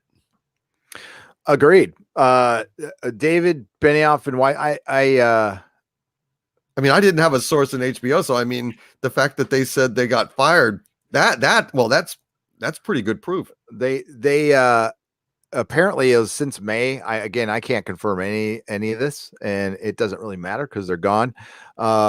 When I did the video that when they got their $250 million deal at Netflix, I just speculated. I'm like, Netflix is Disney's biggest competition. Why would they let that happen? I think a lot of people have said, and they're not wrong, that Netflix would want them working on Star Wars. It makes their brand much better if they have the Star Wars guys and Game of Thrones guys working on their stuff. So that makes sense. But I think what really what didn't get talked about a lot in the media was the Q&A that happened last week in Texas, when Dan and Dave came out and basically admitted that they admitted they were working on the job. They were in over their heads. They didn't quite know what they were doing. They let the actors define their roles. They didn't like the magical stuff of George R. Martin. Midnight's Edge did a video. I haven't watched it yet, but they had a falling out with George R. Martin. I think it was over Winds of Winter. I think it was right around the time he wrote his, I'm going off of memory here. He wrote his, I'm not going to be writing Winds of Winter. It's not going to be on time on his Not a Blog in early 14 or 15. And that's right around when the falling out happened, I guess. And they were on their own. They had no source material to work off, and they had to show that. And that's when the show bit the dust. Basically, it took a long time for it to happen, because it takes time for these things to happen, because they did have such a good cast and HBO surrounded them with the best people. But that Q&A was shocking, man, because like it confirmed everything we said and all the stuff we got shit for. Remember when people were calling us mean for calling them hacks and stuff? Turns out they were, and I'm guessing Netflix isn't the happiest in the world, but I doubt they can get that money back. And we'll see. We'll see how good they do after this. We'll see what the content's like. But as far as it affecting Star Wars, it's probably a plus for Star Wars, but it still makes them look bad. It makes them, I mean, they can't hang on to anybody. And I think there's a ton of truth behind like nobody wanting to work there. And of course the access media will blame us. But I think it more has to do with a lot of big names got embarrassed by Kathleen Kennedy, and the access media pointed that out to their credit. And it's just a big mess. And yet she is still there, which is, honestly, I mean, we all know why she's not getting fired. Even the access media knows why she's not getting fired. She's done a terrible job. Yeah, Star Wars made money, and just think, if we got mediocre Star Wars, how well it would be off right now, and there wouldn't be a Phantom Menace. And it's a lot of this has to do with Roundhead too. And Sure. I mean, absolutely. They'd have to if they had just done a mediocre job, just a damn, workman like kind of, middle of the road, somewhat boring, somewhat safe job, it would not have been nearly as catastrophic as the insane crap that has transpired since. Just give us Luke and Han and Leia on a fucking adventure. I mean, it's that easy. Why is that so hard? because they wanted their cake and they wanted to eat it too. They wanted to milk it for as much money up front as possible. And you know this, of course. And they wanted to use it as a platform. They saw it as a powerful platform to help shape young minds. Right. Right. And honestly, I don't know how many young minds were. I mean, yeah, you see a lot of kids at Star Wars events. Are those the kids of the fans themselves, or are those? I mean, that's what I'm guessing. A lot of that is. Yeah, I think that's the case, because the truth is in the Halloween pudding. I'm hearing just tons of accounts saying, yeah, just not a lot of Star Wars costumes this year coming to my door, and the ones that came were the old original trilogy characters. So Star Wars has not fired the imagination of the youth of today, and that is trouble for Disney. And they're worried at this point because they're still, even though it's at the tail end, we're post Last Jedi, there's still one more Skywalker saga you can squeeze out. But after this, is it over? And I don't mean over in the sense of it's all done, we're never going to get Star Wars again. Star Wars will always be around in some aspect, but does it just become a run-of-the-mill franchise? And I think, I don't think it's cool is not the best prominent. It's not. Star Wars was the franchise, like the original first big franchise, and it's just not that anymore. They're never going to recapture that. And not that they had to recapture like 1977 Star Wars, but you could have done better than the prequels. You certainly could have done better than them. And I'm not talking financially. I'm talking satisfaction with the fans. But now, the Phantom Menace didn't rise out of nothing. And it's being acknowledged more and more every day, although they won't name us and stuff. And that's fine. But this article, when I first saw the Knives Out trailer, I think I was on the High Council. I think I was. The first thing I thought when I saw it was, this is taking a shot at Star Wars fans. That was the first thing I thought when I saw the trailer. And I guess it is. Rian Johnson says he's still in talks for more Star Wars, and that angry Last Jedi tweets helped inspire Knives Out. After Rian made Star Wars The Last Jedi, he faced angry Star Wars fans on Twitter, including some who formed a petition to have Lucasfilm strike Johnson's film from the Star Wars canon. Johnson funneled that experience into his new film, Knives Out. The all-star murder mystery has a character, Jacob Tremblay, played by Jaden Martell, who tweets alt-right hate speech online. Very subtle. Yeah. I don't understand. I still don't understand to this day why hatred of the bad writing and lack of fidelity to the franchise itself that Last Jedi represents is alt-right hate speech, when we don't hate the left or anything else. We hate your shitty movie, Roundhead. We hate your shitty movie. That's not a right wing or a left wing thing. That's a thing that has to do with quality and civilization, narrative integrity. You just suck. You suck. We hate you, and you're white. So how does that have anything to do with alt-right hate speech? Rian Johnson strikes me as like a narcissist level 20. And I don't think he can even conceive people not liking his stuff. And if they do, they're ignorant or they're alt-right. I think that's it's a rationalization by Hollywood, just like the stupid Russian bots was, and which was completely debunked. And it's ridiculous that to think people care that much about why aren't Russian bots downvoting every movie then? I mean, come on. Right. Anyone who's on Twitter these days, God bless you, because it's rough waters out there. But there's also wonderful stuff about it. Johnson said Saturday at Deadlines, The Contenders, Los Angeles. That's why we're all still on it, I guess. No, you're on it to get attention. I mean, that's it. You just can't get enough. I mean, making a movie isn't enough. Having sycophants around you all the time on your film isn't enough. You need to get it. You need to get your daily dose on Twitter.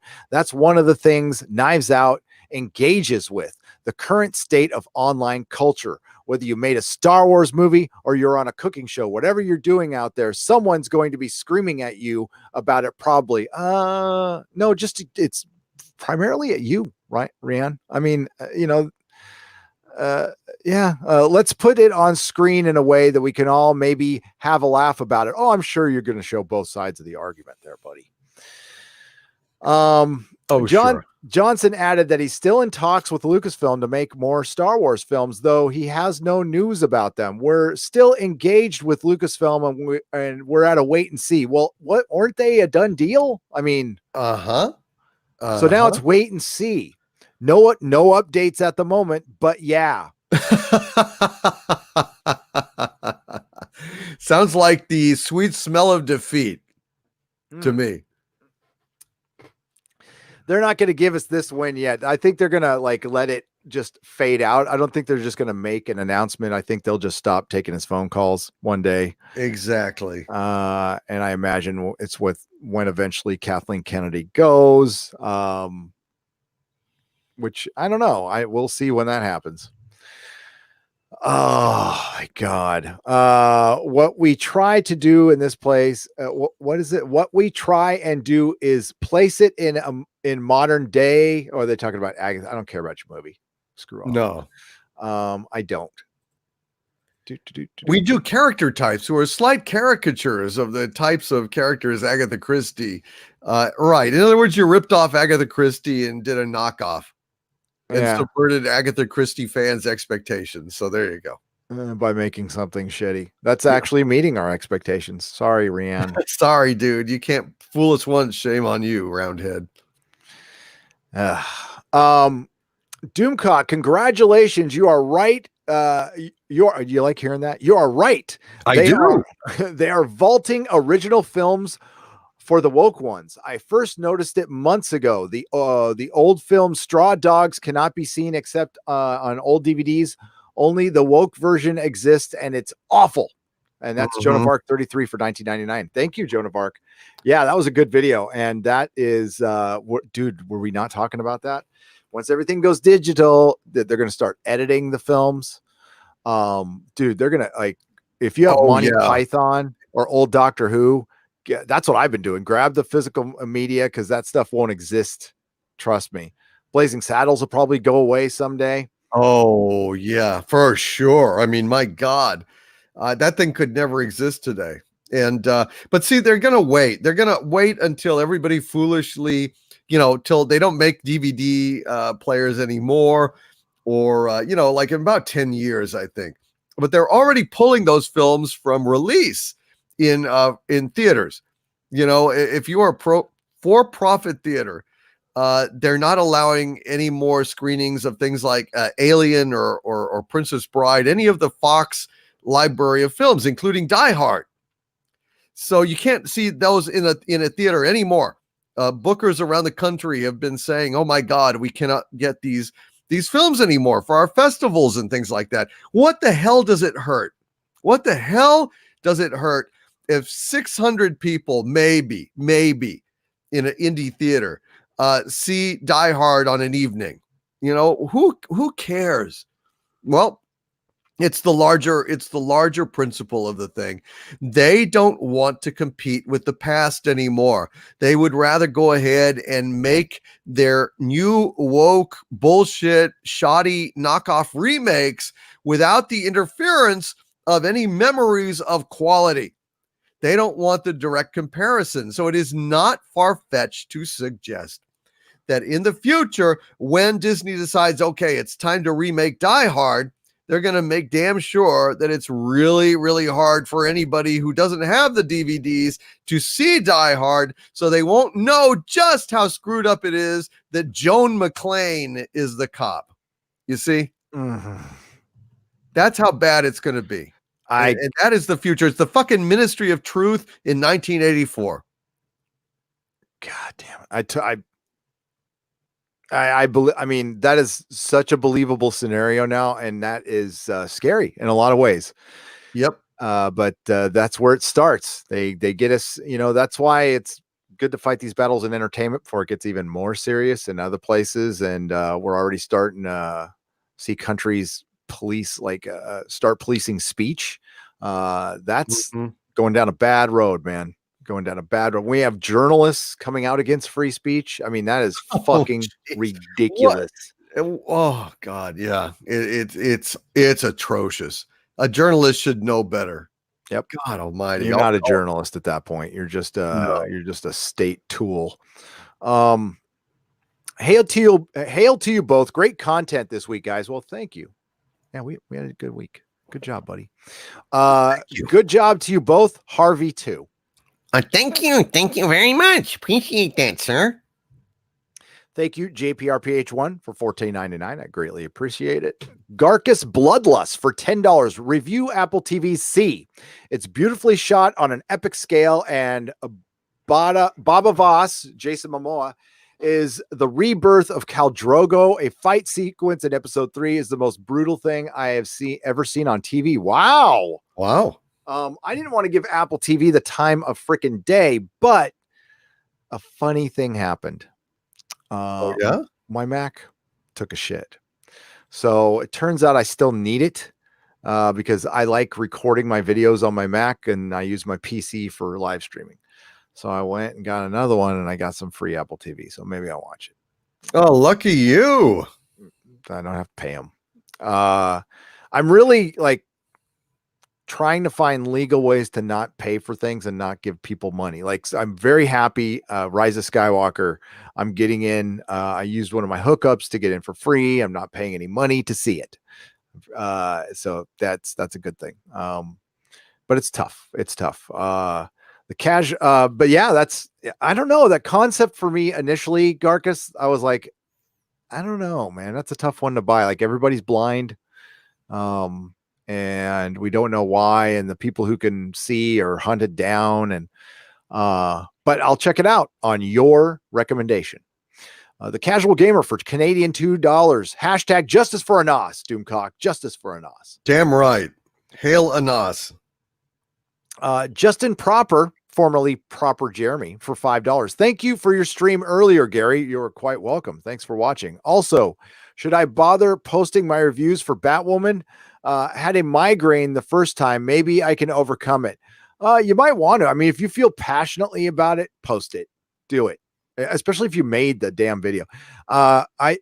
There's been too many videos proper that I've made and haven't shown you because I felt like it wasn't right or anything. It's like, I'm not doing that anymore. If I take the time to make a video, you're seeing it. That's it. I mean, because I've shit canned a couple of videos where I'm like, I spent hours on them and I'm like, I don't like them. And the other day I posted one where I felt that way about it and it did very well. So I'm like, okay, maybe I'm not the best judge of it. So yes, especially when you're growing your channel and you think it'll help you get you traction. And again, you truly feel passionate about it because people can suss that out. They're smart. Unlike Hollywood, we respect our friends out there who take the time to watch our stuff. I greatly appreciate it, and I don't think you're dumb. Even the ones who disagree with me, which is a lot. Dave Dahl for $1.99. Could Harvey review The Herminator? That would be pretty good. He might. I mean, that might be a way to do it, or we could do a joint review. I don't know. I think a joint review. I want a full on Doomcock review of the Herminator, because there's things in that require some thoughtful analysis. Red Letter Media put out their review, and it was well done. I like Red Letter Media. No shade on that channel. I always like their stuff. I don't agree with them all the time, but I always like their stuff. But they did say something that was a little crazy. So they said that there wasn't any 2016 like Ghostbusters stuff in the film, and then right after it, they followed it up by saying, we try to be fair with stuff, which they do. They are. They're fair. They are thoughtful analysis, but you can't say your thoughtful analysis and say that wasn't there. That is not even close to a genuine statement. So I could see where they didn't want to deal with any of the blowback from it, and that's not what their channel's about and everything. That I respect and understand, but to say it's not there, come on. That seems kind of painful. Yeah. I try to come at stuff tough but fair, but I'm going to give you my real emotion, and that's how I felt about it. And I'm not like super invested in the Terminator franchise. I mean, we've already had a bunch of crappy movies. So if the argument's out there, well, it's already ruined. Well, yeah, but you're calling this a direct sequel to T2, and you put Jim Cameron's name on it. And supposedly we had a good director, Tim Miller, who did a great job on Deadpool. But now, man, they're throwing each other under the bus. Jim Cameron's throwing shade at Tim Miller. Really? The studio's pissed. Like, yeah, it's all that nicey stuff is gone. Well, that's what happens when you have a $29 million opening weekend, which is absolutely abysmal. Oh my God. I can't even believe it. Honestly, that's astonishingly bad. That's horrible. It's only going to get worse. Yep. So, and the Joker could hit $1 billion within a week. Wow. Lesson Hollywood. Quality matters. Yep. Quality still matters. Thank God. Well, I'll take a look at it then. I'll send you an email in a little bit. Okay. This thing just jumped on me. Sorry. My apologies. Give me a second. That happens. It just does. It happens all the time. I didn't catch it. For one, I'm an idiot. So I wasn't supposed to set I thought I had turned off the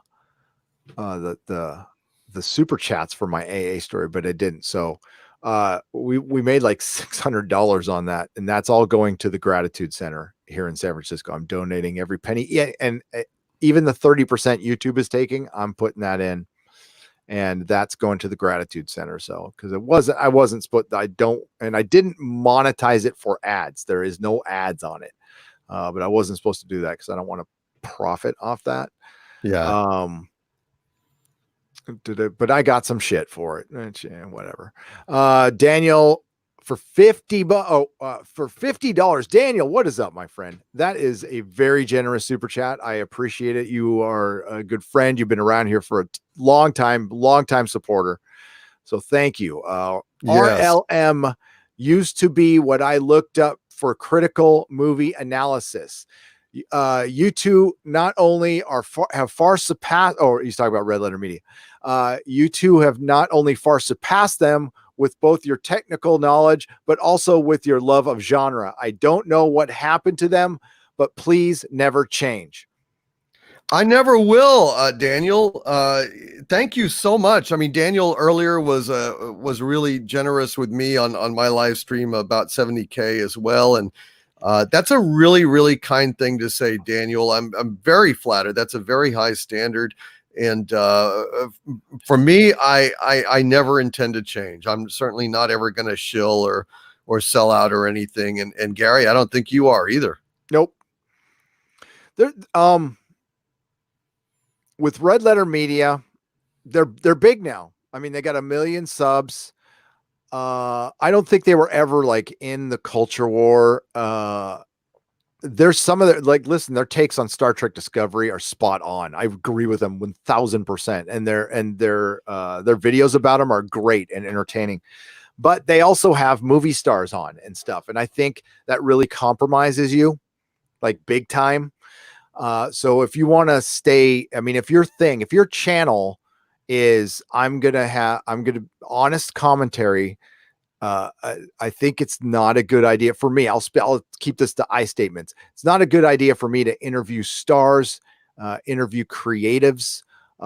There's been that offer out there from people, and I haven't taken it up, and I don't want to sound like I don't appreciate it. I'm super grateful for that offer, but I think it would compromise me. I'm human. If I start talking to these people, I don't want to, then I'll get all soft.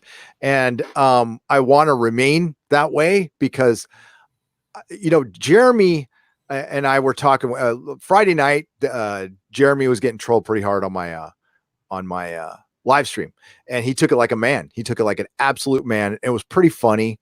It was entertaining. So I don't know if it was a true troll job or people were just kind of doing, how bros give each other shit, some light ribbing. But we discussed a little bit on Twitter, and we had a good laugh about it. And then he shot me a clip from Private Parts, and it sent me down this rabbit hole of Howard Stern and Kevin Smith. And these are two people I really respected a lot of their stuff. And they're both total fucking sellouts right now. They are, dude. They are. Howard Stern, my God, what happened to Howard Stern? He went on America's Got Talent and then just left his soul in the studio. I don't know.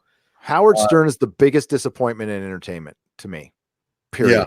He was fake the whole time.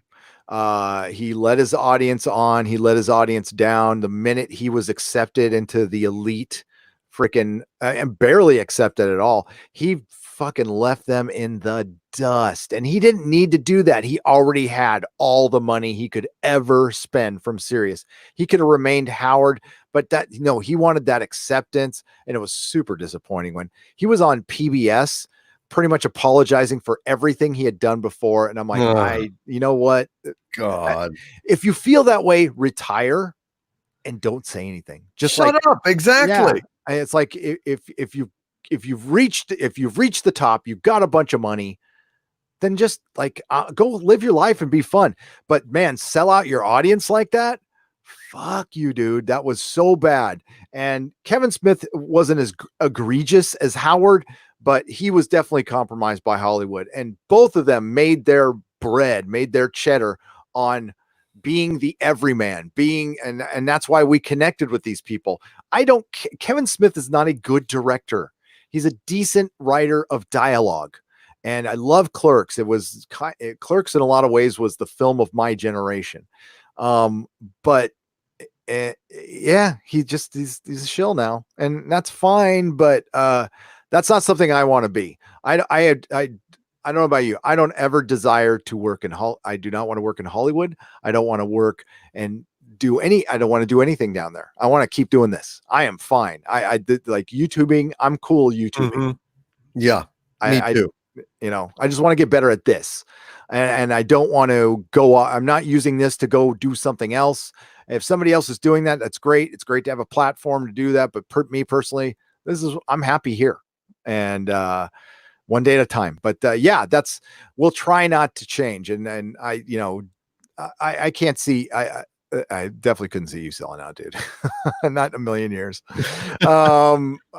Just, based on our off-air conversations, trust me, folks, there's no way this guy's selling out. What does Bill Shatner have to say about all this? Says Gunslinger 65 for $2. About all of what? About all of this woke Hollywood. What does Bill Shatner have to say about that? I'd have to say that I'm appalled at the way that narratives are being undermined and discarded by this sad revisionism of history, where white men such as Captain Kirk or myself, or Rescue 911's William Shatner, are cast aside from the mainstream of society and viewed as second-class citizens, when All men have to be equal or none are. Do you understand?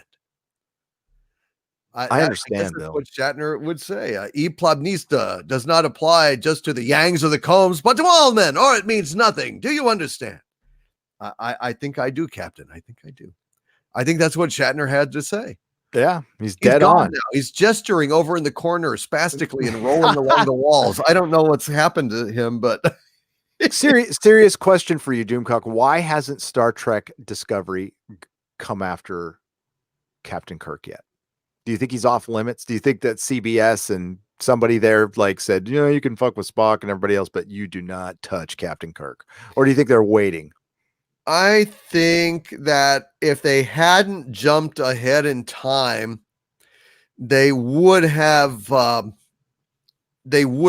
it ultimately. I think, you know, we would have had young Lieutenant Kirk on the, you know, Farragut or Lexington, wherever it was, I forget.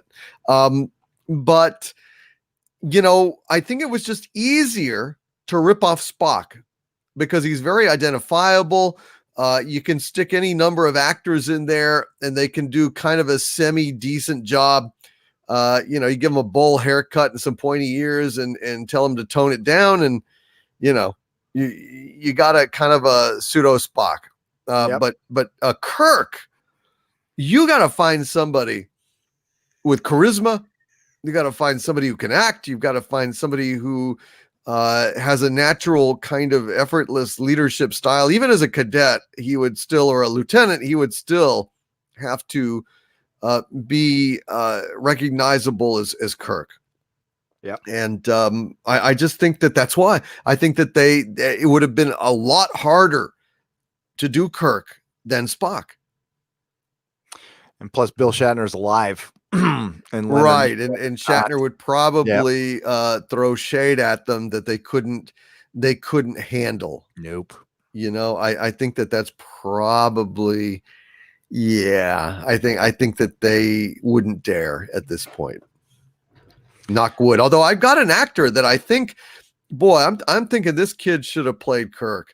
I don't know if you ever watch Animal Kingdom on TNT. I've heard of it, but I haven't watched it. Really good show. And there's a kid who's in the opening episode. I mean, his mom dies of a drug overdose, and he's very quiet. He's very kind of emotionally, you know, shut down because he's living with a junkie mom and everything. And he goes to live with his grandmother, who has a family, a whole family full of criminals. Just nothing but criminals. They're like the Codys. They're like a California family, but they do knockoffs and heists and drug deals and everything else. And Jay kind of eases into that. He has nowhere else to go. And then kind of like Al Pacino in Godfather, he finds he has quite a knack for it. And he's actually one of the smartest people in the family. That kid could play Captain Kirk. That kid, I swear to God, I every time I look at him, I just think, oh God, he's got the gravitas, he's got the dramatic heft. I don't know if he's got the charm because he's never a character that has any sense of humor or charm. But boy, for a kid who's like 18 or 19, got that thing. He's got that gravitas that a Starship Captain ought to have. He has got it. I'll have to find a picture of him. I've heard of it. Jay on Animal Kingdom. He's fantastic. Really good character. I don't know if you guys in the chat watch Animal Kingdom, but I'd be interested if any fans what you guys think of that, because I look at it and I'm like, God damn, he would be great, Kirk, if he could do the charm part. I don't know if he could do the charm part. Interesting. Yeah, I see. It's just rare when you meet a kid that young that really just like, geez, put him in a Starfleet uniform. He's Kirk in the Academy. You know, he's Kirk on the Lexington or the Farragut, whichever one it was. I'm blanking on which one it was. It's okay. Live stream. It was Farragut. Brain fizzle happens to me. Yeah. Even when I'm not on a live stream. John Doe for $5 for the Phantom Menace to win. All they need is for people to do nothing. Inertia is on our side, and woke media should be afraid, very afraid. I think so. Yep. I think that's true. Watch my next video. Cardinal Sin for $5. The best thing about The Rise of Skywalker is that Mike Zero won't have anything to make videos about. That's sad. I want Mike Zero to be very successful. I want him to make tons of videos. I think, yeah, he'll have to make like Mandalorian videos or something like that. He probably will. Although, what rumors will there be? I don't know. Yeah, I've never really watched Mike Zero. I was accused of being Mike Zero at one point, oddly enough, but I've never really. Yeah, they thought you're Mike Zero, aren't you? You're Mike Zero, and I'm like, huh? I don't know who Mike Zero is at that time. You don't have a voice like this. I mean, Harvey might be Mike Zero, but not you. No, not me.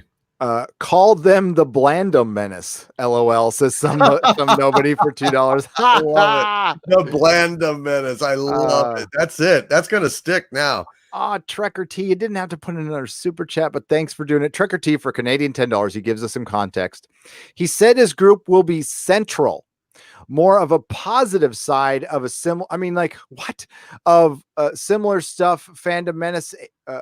Okay, a positive side of the similar stuff. Phantom Menace aiming for more like Mother Teresa attending a pro peace rally.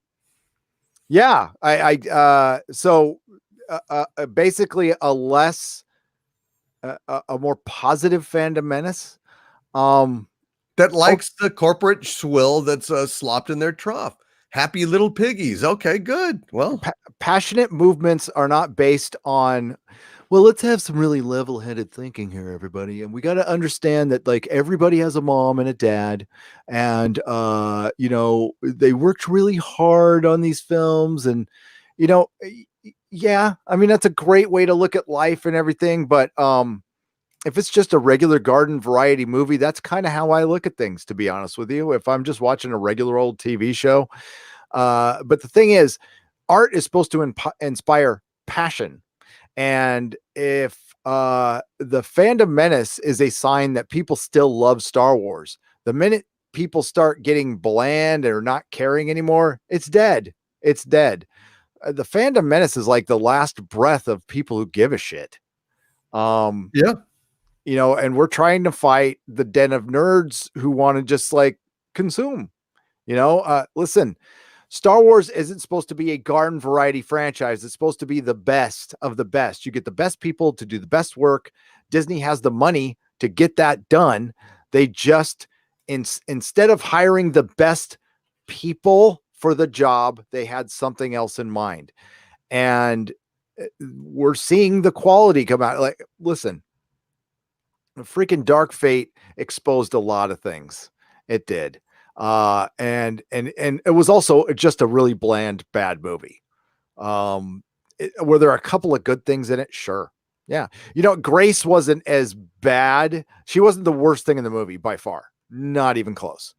But it's still what, you know, the fandom trying to create, for one, you're like trying to create something. Dude, we're in the bottom of the ninth, brother. Yeah.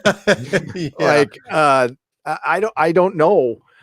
It's as far as you're Star trying to Wars prefab something that was an organic movement. Yeah. Good luck. I mean, that's sorry. good. I mean, no. That's no. You said it perfectly. You said it perfectly. And I'm sure he's saying that the Phantom Menace is part of a group. I don't know if it helps a channel. I mean, it's part of something. And being a part of something helps, but I mean, DJD show's part of it too. Trekker T, you're part of it too. Ryan Cannell's part of it too. But like the Phantom Menace doesn't define my channel. It doesn't define Doomcock as Doomcock. Overlord DVD, who just happens to you know, be a member just like Tim Jacuzzi is. You know, that's it. We again, there's no leader, there's no shot caller, there's bigger channels that kind of set the tone, but that changes. I mean, that shifts. It's not just one. There's no one channel in charge. It's a group effort, and we all have different takes. People might see them as the same takes, then they're not listening to the videos at all. Because Doomcock is a very unique take. I don't know if I do or not, but Doomcock does. You don't hear anything like that anywhere else. Well, thank you. I appreciate that, my friend. You're welcome. And I think the origins of this are Plinkett and Red Letter Media and his take on the Phantom Menace. I think he did set a precedent, and his first videos, those were genius. Those were utter genius. And that kind of, there's a lot of factors involved. I mean, you just can't, you can't build something like this, but that's good that he wants to try. Mm-hmm. Hey, those who try the most fail the most. Ryan Cannell, RK Outpost for $2. I heard something about tank tops and V-necks. Yeah. V-necks, bro. I have no problem with tank tops. But V-necks, I do. I think V-necks are for showing cleavage. Tim Jacuzzi for $5. Terminator 7 should be better. I hear it's the start of a new trilogy. Yep. You know what? Jeez. There's not going to be a Terminator 7. News tomorrow morning. Socialism is for, I got to say this properly, figs. And that's a Steven Crowder reference for $2. I'm surprised they didn't make the masks red. In Watchmen, I am very surprised they did. Well, because they have to remind us it's Watchmen, so they have to be bright yellow. Why they would do that? I don't know. Masking the police officers is a dumb idea. It's like a really dumb idea. And that's the problem. Listen, Doomcock and I have both said good art will win out every time. If you really explain to me that the Rorschach 7th Cavalry is racist because they are more based on the magazine, and they extrapolated this from issue 8 at the end. There's a paragraph where the guy defends a racist organization, but while he's talking about masks, and it's almost like the entire show is based off those 2 paragraphs, which doesn't relate to Rorschach, but they got Rorschach's journal. And if you explained it well in the show, I could buy anything that they explain. I could buy Danny Ramos in Terminator 2 if they explained it. Like somehow she's got superpowers, so a 5'1" woman could be the leader of a bunch of giant men in post-apocalyptic America, where you have to like kill to eat your next meal. Yeah. But some little waif is gonna, be a leader because they respect her so much. It's like, Sure. Oh yeah. You can just tell. It's pathetic. It's so unrealistic, and really from that magazine, New Frontiersman. Yep, the New Frontiersman. It would have definitely been much more of an anti-communist kind of a message. It had nothing much to do with racism. They're just grouping right-wing stuff all in one lump, and if it's right-wing, then it's racist, and really that's not the case at all. So it's more kind of shallow Hollywood think, substituting for actual ideas, in my opinion. Mm-hmm. And it's all about world building. And if you're mystery boxing, you're not really world building. There's a lot of videos out there, again, explaining stuff, but a lot of stuff they're explaining was not explained in the show. You had to go look for it somewhere else. And I'm not an expert in anything. I saw it once. I got to watch it again. God, I don't really want to at all. But imagine your average normie. Your average normie will put up with this stuff for a certain amount of time, and then they'll dip. They'll be like, fuck it, I ain't got time for this. So they'll get bored. Honestly, the next episode, like, something has to happen because you only have 6 left. Something has to happen. We're promised some big reveal, and I'm sure I'll be underwhelmed. Basil may be lateth, but finaleth here he is. Oh, Basil may be lateth, but finally he is heareth. Basil, the pumpkin seagull, for Canadian $2. The Pumpkin Seagull. Hail Basil. Good to see you, brother. Reg Young. I like that name. Reg Young for $50. Thanks for sharing the truth. Thank you, Reg, for the $50 super chat. I just want to talk like this when I say your name. That's Beef, pretty it's what's way for to dinner. talk. That's right. Reg Young. Damn right. Mm-hmm. Very kind of you, man. Thank you, Reg. Loquacious Primate for $5. Didn't Lindelof talk about how show writers are constantly trying to outwoke each other? If so, it's hard to believe the premise unironically. I think Lindelof, because he wrote The Hunt, he's trying to I think he is going to show both sides of the argument, but the thing is, you're showing it from the side, like there's police brutality on white supremacists. Are we supposed to like feel bad about that at some point? I mean, I don't think it's a great example. Yeah, they're pulling in people who weren't guilty, but if you're in that camp, you're considered a white supremacist and irredeemable in that world. So I don't care. The great thing about Alan Moore and why he's talented and Damon Lindelof is not, is he had a bunch of unlikable characters in a book that you somehow liked. And I don't know if any writer on the planet could have done that.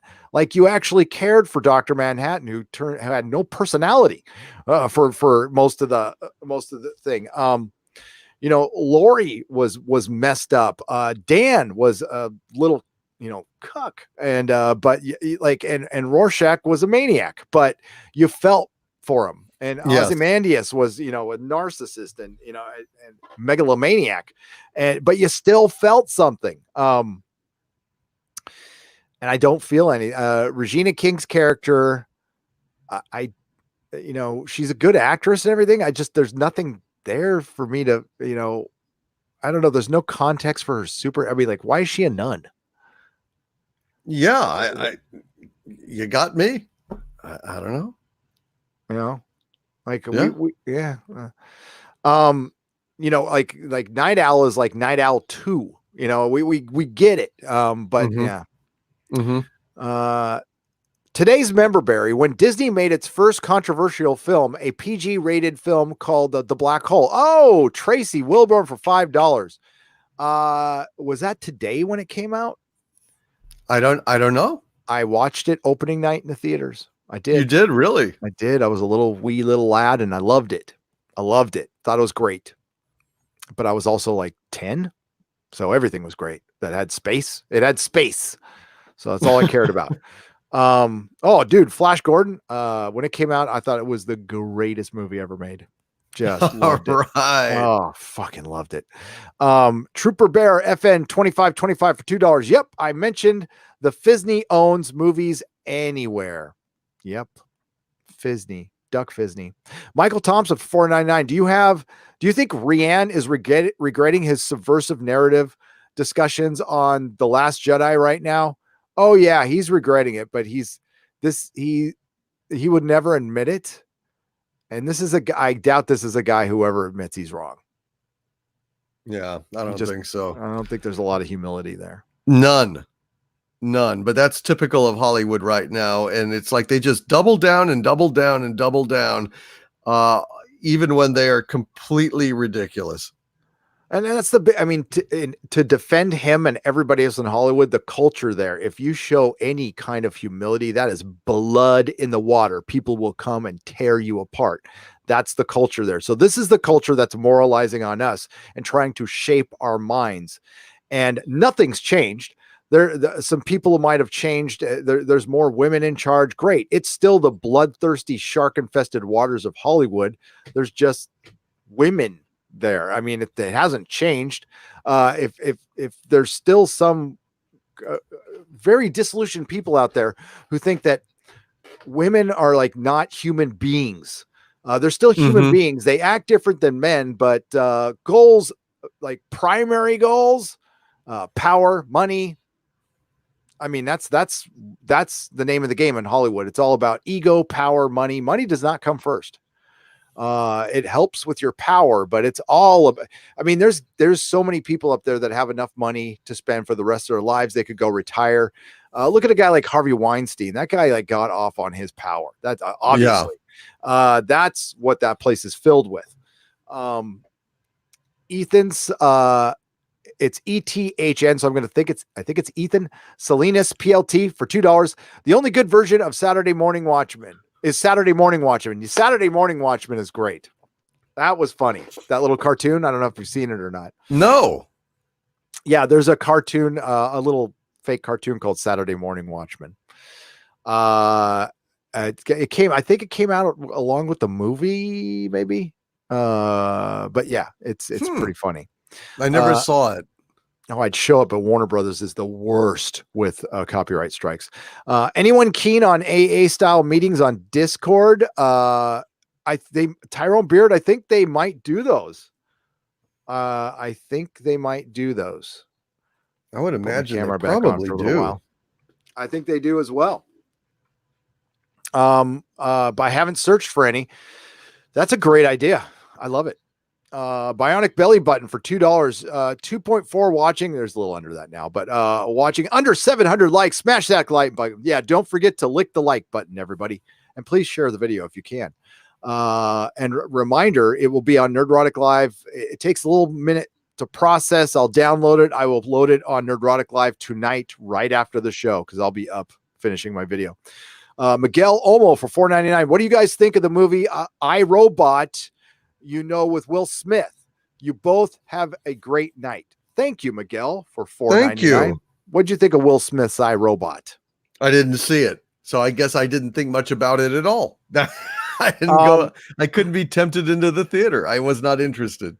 I did see it. Alan Tudyk's, that's Tudyk, voice performance for the iMac robots was good. I didn't like it very much. It wasn't awful. It was pretty average. But that's like not a story that deserves an average movie. That's one of those stories I believe that deserves like all the respect in the world. I know I bring it up a lot, but it's because it's a great film and because it was shown the most respect by its creators. Lord of the Rings, Peter Jackson, iRobot deserves that treatment. Dune deserves that treatment. The Wheel of Time deserves that treatment. The creators, whoever they are, hey, they don't have to be the biggest names, but if they show talent, do not try to put their own personal messages in somebody else's work and try to pass on the messages of the real creators. I think one of the best quotes I've ever put in a video, and I found it by accident, was Peter Jackson saying, hey, we didn't want to put our own messages in Lord of the Rings. We wanted to put Tolkien's messages in there. And Tolkien was very clear about his messages.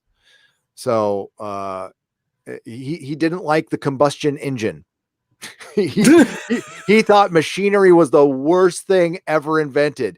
He wishes he lived in the 1800s prior to the Industrial Revolution. He loved nature. He liked smoking his pipe. Yeah, he was a hobbit. That was his dream world, the Shire. Well, that makes a certain amount of sense, and I don't blame him for not liking the internal combustion engine, because it has led to all sorts of problems and highways and parking, and how much of our civilization is taken up and defined by automobiles. I mean, do I love my car? Yeah. Do I need it? Yes, but could we have constructed maybe a civilization that wasn't so dependent on it? I don't know. Maybe. Certainly the air would be cleaner and we wouldn't have so much of the world dedicated. The amount of space taken up by parking lots is astonishing when you think about it. Oh, it's crazy. We just have to have places to store all these damn things. And I don't know. And I have a huge car. I have like I don't have a Humvee. I have a FJ Cruiser.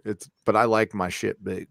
Yeah. It's California. We got lots of room. Sure. Not here in San Francisco. It's like the worst thing to have here, but right. That's why I have it, because it pisses people off. But you're right. Yeah. I mean, where's my flying car? Oh, it turned into this instead. So There you go. That is the thing that I would show people if I was time traveling. The thing that would impress people in the 50s would be my smartphone. Yep. That would blow them away, that I could like show them movies, show them color. Star Wars in color, all this music, all the things it could do. It would blow them away. And that's the only thing that we have that would really, really blow them away beyond all comprehension. Remember that the I forgot what it was called, but it was the Walkman TV, like the little personal TV, the little one. Yeah. God, Watchmen, wasn't it? With the Watchmen, yes, it was Watchmen. That was it. Oh, what? That's weird. How odd, yeah. Yes, and first time I got one of those, I thought that was like, oh man, we are in the future. Yeah, I could carry my TV around with me.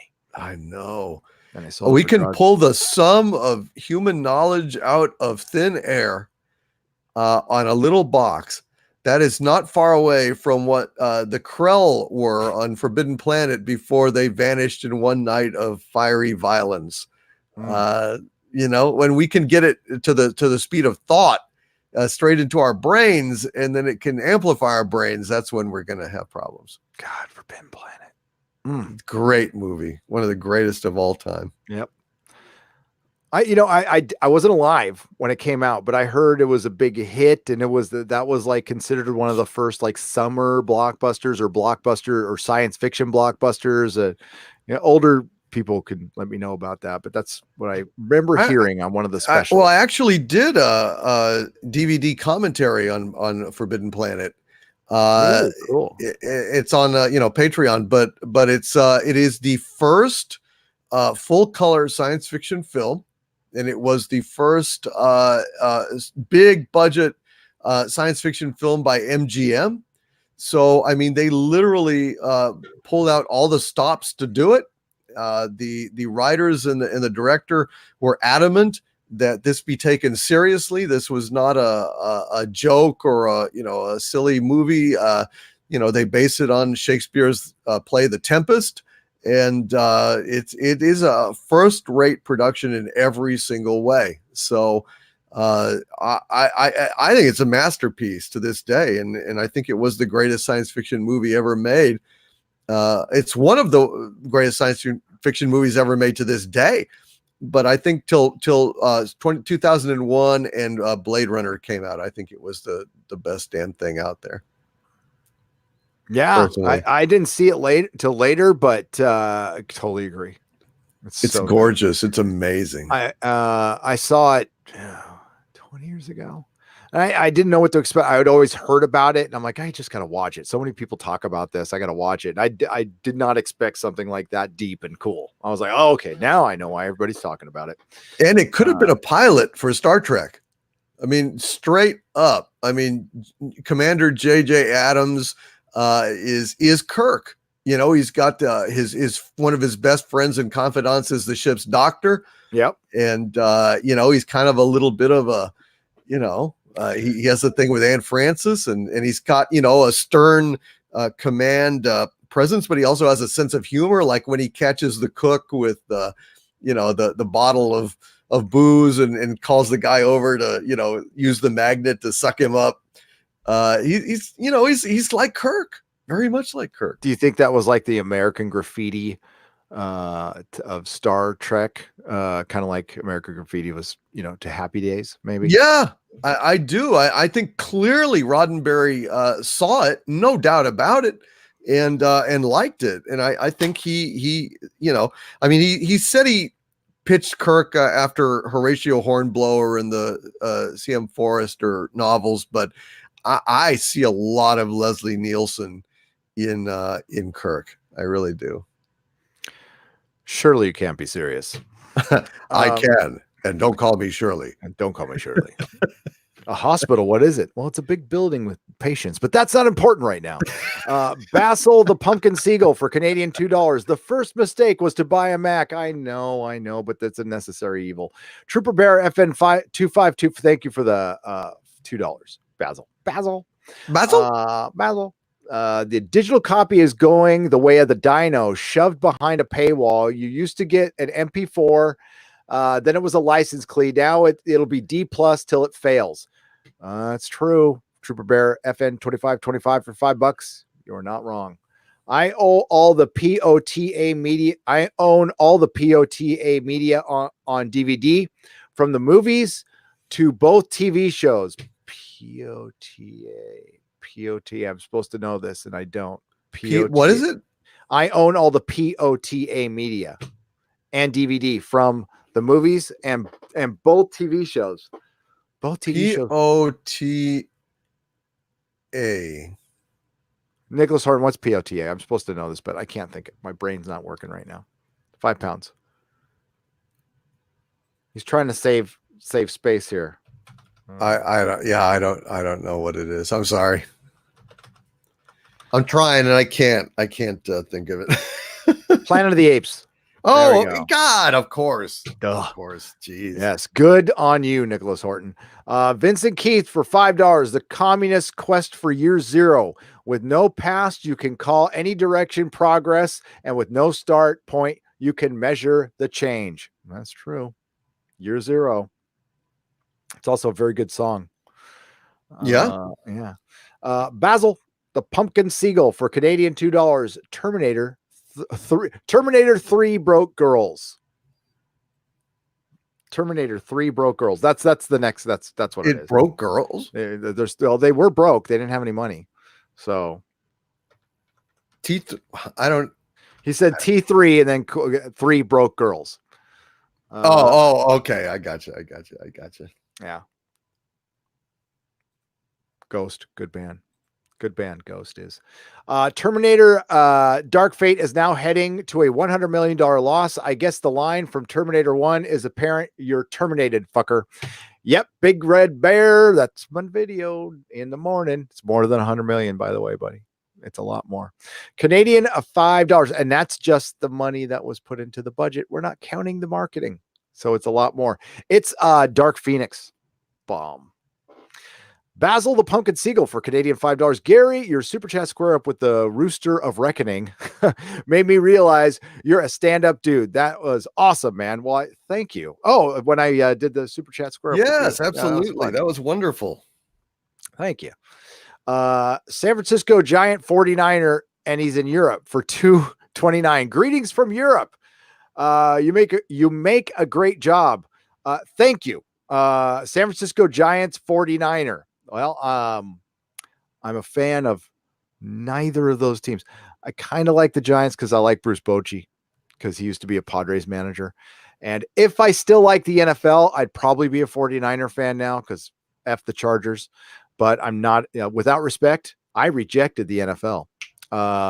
Dark. Yes, don't tell anybody. Don't tell me what happened with the Chargers Green Bay game because I recorded it, so I haven't seen it yet. Yes, so don't let anyone. I'm not look at the chat now. They're gonna. I'm not looking at the chat. I'm okay. not saying it. I'm not looking at it. I know, but I won't tell you. Okay, thank you. Darth Kindness for $5. You skipped Jester Corp and me after Daniel. I will get to you guys when I do my. So when I do super chats, if I skip anybody, don't worry. I go back up. I had to end my stream earlier today, but I have a huge super chat square up tomorrow. But I will go all the way back up here. Yes, and I'll be doing a super chat square up as well on my stream, just to let you guys know. Sorry about that, but I'll get it all squared up hopefully tomorrow. Oh, it's not there. I bet you I have to hit refresh. Yeah, because there's nothing after Daniel, buddy. Hang on. I got to go up to Daniel. Super chat refresh. So what I do, if you're new to the channel, I go down all the super chats and I go back up when I reach the end. Sometimes I'll do them out of order. Now the AA stream I had to end because it was 2 hours, but hang on. I got to refresh this. Hang on. Because it's not there. It'll probably pop up now. Sometimes you got to refresh these. You got to remember to do it. Yeah. There's Reg. I'm still not seeing it after Daniel. The Phantom Menace says Jester Corp for $2. And that was after Gunslinger 65, who said, what would Bill Shatner have to say about this, which we did. Darth Kindness for $10. Hate giving these guys 30%, but I'm supporting you guys on Subscribestar. Well, thank you very much. Yes, if you don't like Patreon, there's a Subscribestar. And I don't know if you were having Patreon issues, but my people were. With what? With watching it on the phone. Watching a live stream on the phone. Apparently, Patreon just did an update and it wasn't jiving with the phones very much. I don't know if that's fixed or not. But I don't really do live stream through Patreon. I don't really do that. What I do is you do one, you unlist one. So you just start a live stream unlisted and then you put the link. Patreon's just a big middleman. It's like, now that I've done it, Clownfish TV is right. I could have totally done it on my website, but whatever. So you just start an unlisted live stream and then you give them the link. Oh, I see. It's easy, but they weren't able to pop it up on their phones for some reason. So I don't know what was going on there.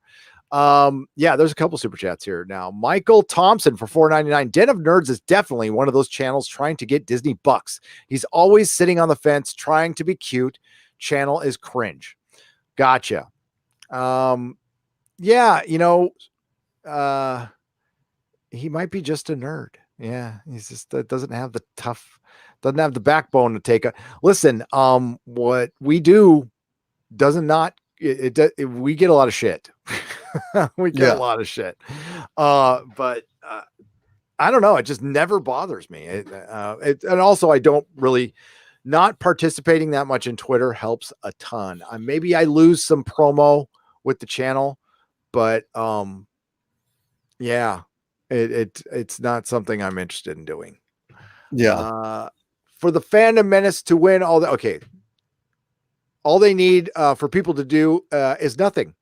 Inertia is on our side. That was John Doe, and I read that one. Right. All right. So we're getting back caught up here. Terminator, Darkest Fight, Win a Million Lost. Gary's square up. Captain Spire. So thanks again, Darth Kindness, for let me know there. Thanks for the $5 and thanks for the $10.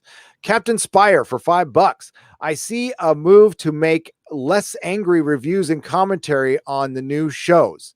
A middle ground. Problem is, Hollywood has no intentions of playing nice. Captain Spire, they don't. So when we start going, listen, a lot of our politics haven't changed. Hollywood has. They're dialing it back, but what they're going to do is offer lip service, and that's what Watchmen is. It's lip service. It's you got somebody who is an ultra progressive in Hollywood but they think they're middle of the road. And they're not. They're so out of fucking touch. Like David Lindelof would have no idea what a small town America, like zero. And I don't care if he's even from there. You get in Hollywood, you forget all that shit real fast. Now there are people in Hollywood who we need to support, who are reasonable people. Robert Meyer Burnett is a reasonable person that I support and like. Seth MacFarlane, Tom Constantino, everybody involved in the Orville. Yeah. Most of the people involved in The Expanse. Yep. Aside from the actual book writers. But, like Rand Shankar is freaking a genius. Ronald D. Moore. There's people out there who just want to make good TV. I don't give a shit what their politics are. I honestly don't. Yeah. And the only thing we're asking to stop is stop fucking with our old characters to make your new stupid ones better. Just make your new ones better and we'll like them, and don't shit all over our past. Or we're going to take it personal, get mad, and then walk away. Mm-hmm. That's it. Just for God's sakes, if you're going to be mediocre, that's fine. Just do not destroy what came before, and don't treat us like assholes, and don't take us for granted. And then don't slander us when we call you out on your bad behavior. Yep. That's great. Adam Wolford for $5. People worked really hard on this movie. So does washing machines. When you hire low quality people to make your movies, especially Star Wars movies. Yes, that's low talent. See, the one thing they forgot was POTs, Doomcock, people of talent. They need to include those a lot more. Yeah, POCs. How about some POTs? That's How about good. I like that. POTs. Draxel 6 for $5. Congrats. Do you need some water? You okay, man? Yeah, I'm just my throat has been, You've been live streaming like crazy. We're almost done here. So congrats, DC, on 71,000 subs. And I was watching Gary's a video, been a friend of Bill W for 26 plus years. That's fucking impressive, dude. That's great. Awesome. I bet you have a lot of stories, and I bet you've helped a lot of people just by having 26 years. That shows people. There's people who are at 1 day, at 3 days, at 6 months that think that's impossible, but it's not, because Draxel did it 1 day at a time. Nicholas Glenn for $4.99. Doomcock, did you get the link to our script? Any idea you might be able to get it recorded? It is the last thing we need for the first 3 parts. Yes, I've got it, and I will go ahead and get it recorded this week for you guys. So thank you, and yeah, I'll get that done for you guys. Bionic Belly Button is here, Doomcock, for $2. You guys are so good together. Hail Inquisition. Thank you, Bionic Belly. Thank you, Bionic Belly Button. Draxel 6 for $5. Gary, Fook the Swine attacking you for leaving on super chats and giving the money to a cause you believe in. Just like I boomered my handles spacing, Drake is 6. That's okay. Is that what it says? Drake is 6. Why do I say Draco? It looks like an L when you capitalize the I, but that's me. I'm dumb. I can't read. I did a lot of drugs. Swiss cheese brain. Fuck. Oh dear. But it's Drake is 6. I was calling one of my own mods the wrong name for like a year, so I'm sorry. I'm just ignorant. 487 Sean Tower for Canadian $20. The glaring thing about wokeness is often the most racist people I have met in life are often minorities often ignored by the Hollywood crowd. I don't know. The most ignorant people I've found in Hollywood, Shantar, thank you for the Canadian $2, are usually idiots in Hollywood. I'm not going to say they're all white. I've met a lot of assholes in Hollywood. They're of all colors, makes, and sizes and persuasions. But I met some good people down there too. But I will say Hollywood is the most racist, sexist place I've ever worked. And that's including the auto industry and the comic book industry. Hollywood beats them by far. Wow. I heard more N-bombs in Technicolor than I heard at any other job ever. Wow. Yeah. Huh. And they call it toxic. Yeah. Oh yeah. It is terrible. I saw more adults crying in public in my life. Like since elementary school, I haven't seen that many people crying in public than I saw at Technicolor. Now things were tough. We were under a lot of pressure.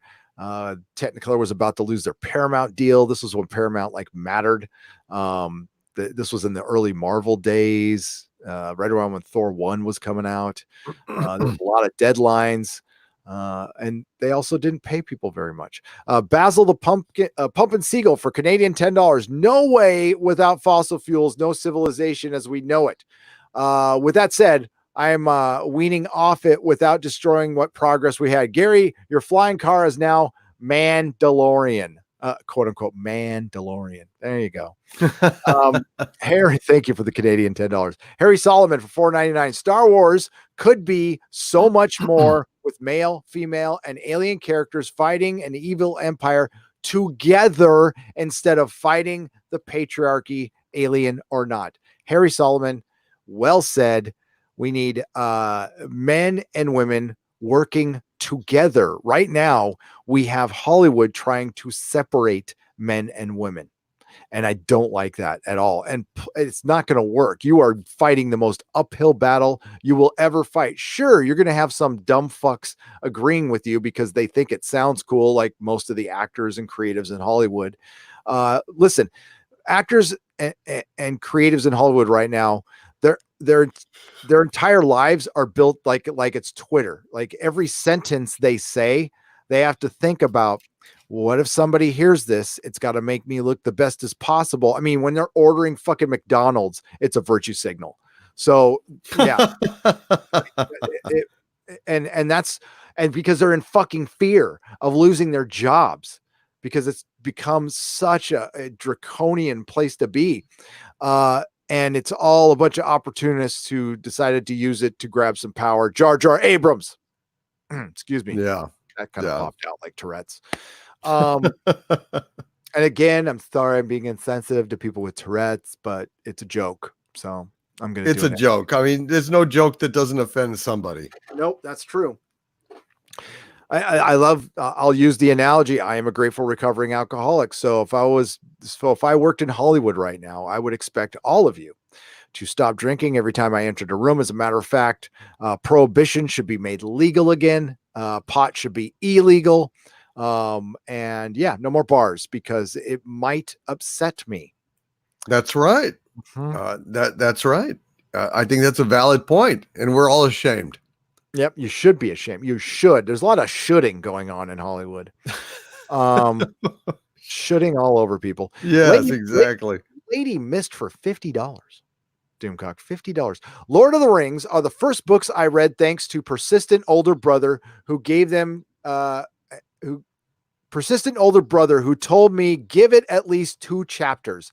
After those, I couldn't put them down, then moved on to read the Silmarillions. Brother now is a hero to me, and I now love to read. Lady Mist, I love a little reverence for your brother. Yes. You don't see brothers in Hollywood anymore, and they're usually, if they are, they're dicks, or they die in the driver's seat of a car without a name, like in Terminator. Lady Mist and Lord of the Rings is one of the greatest beginning to a book ever. I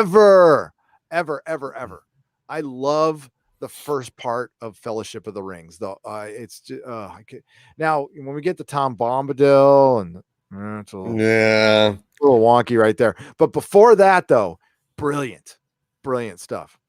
Tom Bombadil. I don't know.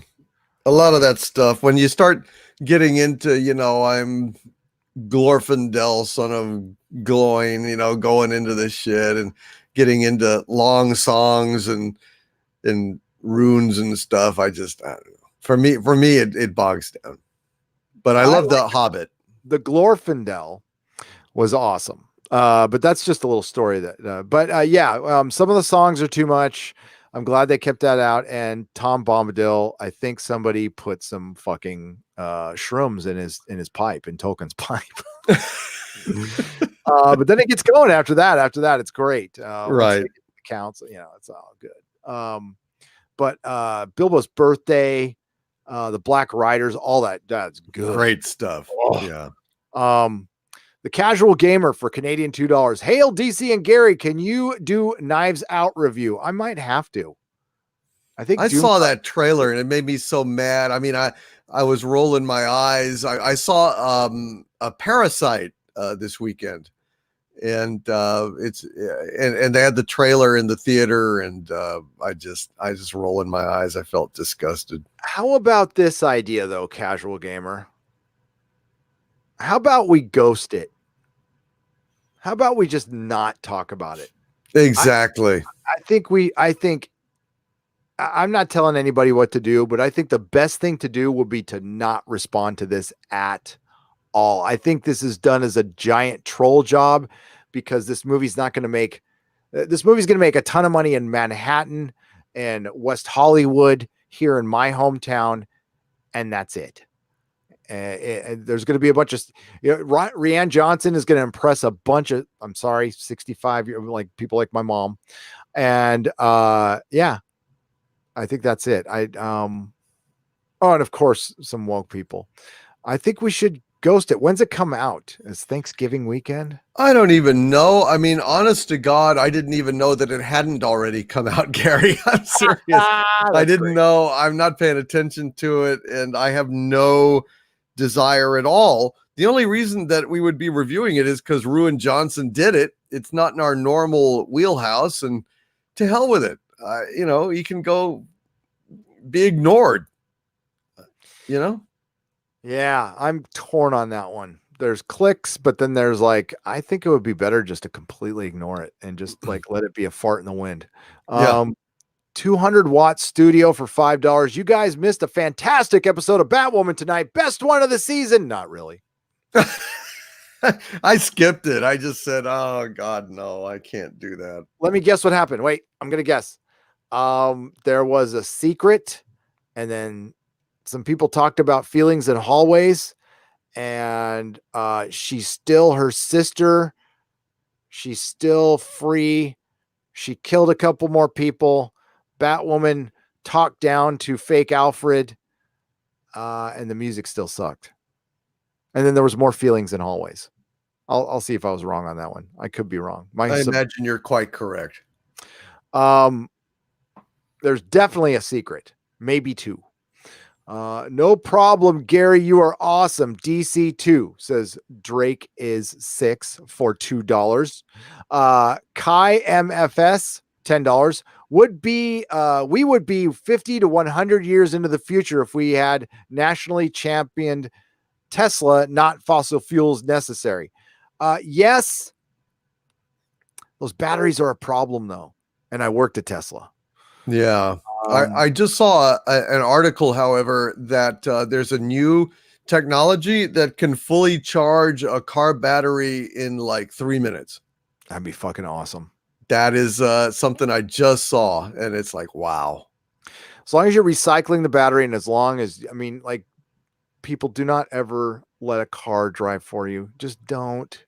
No, for God's sakes. That's insane. So there was an accident here in the Bay Area with a Tesla, and they had to take an entire trucks full of foam to put it out. They put the battery into the salvage yard, and a few days, 2 weeks later, the thing caught on fire again. And in the salvage yard. And that's what I can talk about because that's public knowledge. There is shit I cannot talk about because I've signed an NDA. Tesla's trying. Okay. They are definitely trying. We want to support Elon. We want to have electric cars. They're good cars. They're fast and they're cool. I rode in one maybe about 6-7 months ago, and it was silent. Oh yeah, it was the damnedest thing. I've never ever been in a car like that. It was just absolutely silent. Nerdrotic father-in-law has one, and Wow. it's cool. Yeah, I could not afford one. There's a waiting list there, and and employees weren't even allowed to be on it. So, it's amazing. It's a strange thing. It had this huge central screen. Yeah. Which I was like, this is blowing my mind. It was weird. It was like I wasn't on the road at all. It was like I was in some kind of weird movie about a car or something. Quiet, whispered quiet. And the guy was saying, yeah, it's basically just like, 4 wheels in a frame on top of a battery. It's like, yeah, the simplicity of it is astonishing. Oh, when they're being worked on, it'll blow your mind. So they drop the battery is the entire bottom of the car, and they drop that sucker when they're working on it. They put the thing on a lift, and they have this cart that they roll out, and they unhook the battery, and wow. And they work. So the maintenance on these things, you rarely change the brakes for some reason, but they need tires all the fucking time. And it's just basic shit. We were swapping out screens like they were candy. They always had a bunch of problems with the screen. So I always had boxes of screens, and that was it. And airbags, of course, but airbags are a problem across all cars. By the way, you want to know the cost of an airbag? Yeah. What? Cost of an airbag? $1. That's it. That's it. Wow. $1. The cost to make a battery, 50 cents. Not a battery, but a car battery. Yep. No way. Seriously? 50 American cents. Yeah. A lot of them are recycled. They're put together in China. Allegedly, I don't know this for a fact, there's giant landfills where they the batteries they can't recycle and reuse, they dump them in China. That's where a lot of the waste goes from Toyota. Again, that's alleged. I cannot prove any of that, but it's mostly, I bet you it's true. That's my opinion. Yeah, I worked in the industry for a long time. Can't resist repeating how awesome it is to have you both on a show together. While great on your own as well. Put together, it's like fandom umam? Fandom umam? What's UMAME? Umami? Umami. Fandom umami. Like that flavor that's kind of indefinable. That it's kind of that special thing that guys like Gordon Ramsay and stuff are experts on. So we're like the culinary equivalent of the finest dining is what she's saying. And that was Loquacious Primate. And thank you. Loquacious Primate. Okay. And he's always been smart. I mean, he went to New York and NYU. So they wouldn't even let me near that campus. I might make somebody dumb just by being close to them. Stay in school, kids. Fixie Clary for $5. Ignoring Knives Out is preferable. The only thing worse than being hated is being ignored. Yep. And George R. Martin said that. I think more people said it before him, but he's the last person I remember saying it. I got a video for him later this week. And it's not really based on an article. No, it is just it's just me. It's kind of like a Rippa video. I'm just going to turn on the camera and let her Rippa because this is a video I promised 2 years ago. I am done with George. I am like over him. And I was his biggest fan. Like, I know. I was like saying, I mean, even you were like still kind of, I don't know, like kind of a little bit defending him, being reasonable when I was going, there is no excuse at this point for that bastard to have not finished this, or at least gotten another book out. It's just no excuse. He's worked on other books. He's gotten a lot of other stuff out in the meantime. He could not even divert the time to fulfill his obligation to his fans. So yeah, I think it's about time. I'm glad to hear it. If I could get away with it in the algorithm, which I can't, I would love to call it George R. Martin is my bitch.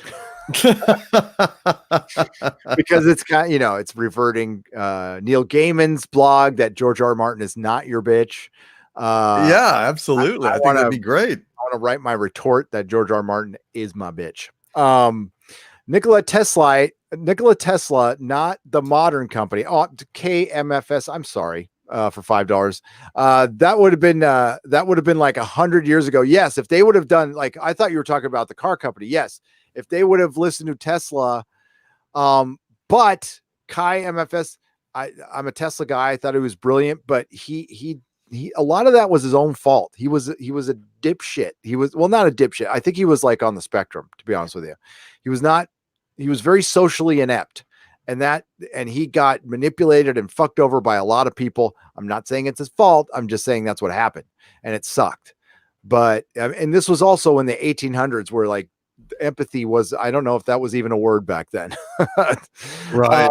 The Casual Gamer for Canadian $2, but thank you, Kai. Sorry about that. Hail DC and Gary. What's your favorite Led Zeppelin songs? What's your favorite Led Zeppelin song? I love Kashmir. Obviously Stairway to Heaven. I love Going to California. Of course, the one Ramble On. With Gollum and the Evil One. Away with her. Exactly. Yeah. But Kashmir is awesome. I love that song. My favorite, that's all great. My favorite album, Physical Graffiti. My favorite song, In My Time of Dying. Second favorite song, In the Light. Third favorite song, Kashmir. Can't listen to Stairway to Heaven ever again for the rest of my life. I've heard it too much.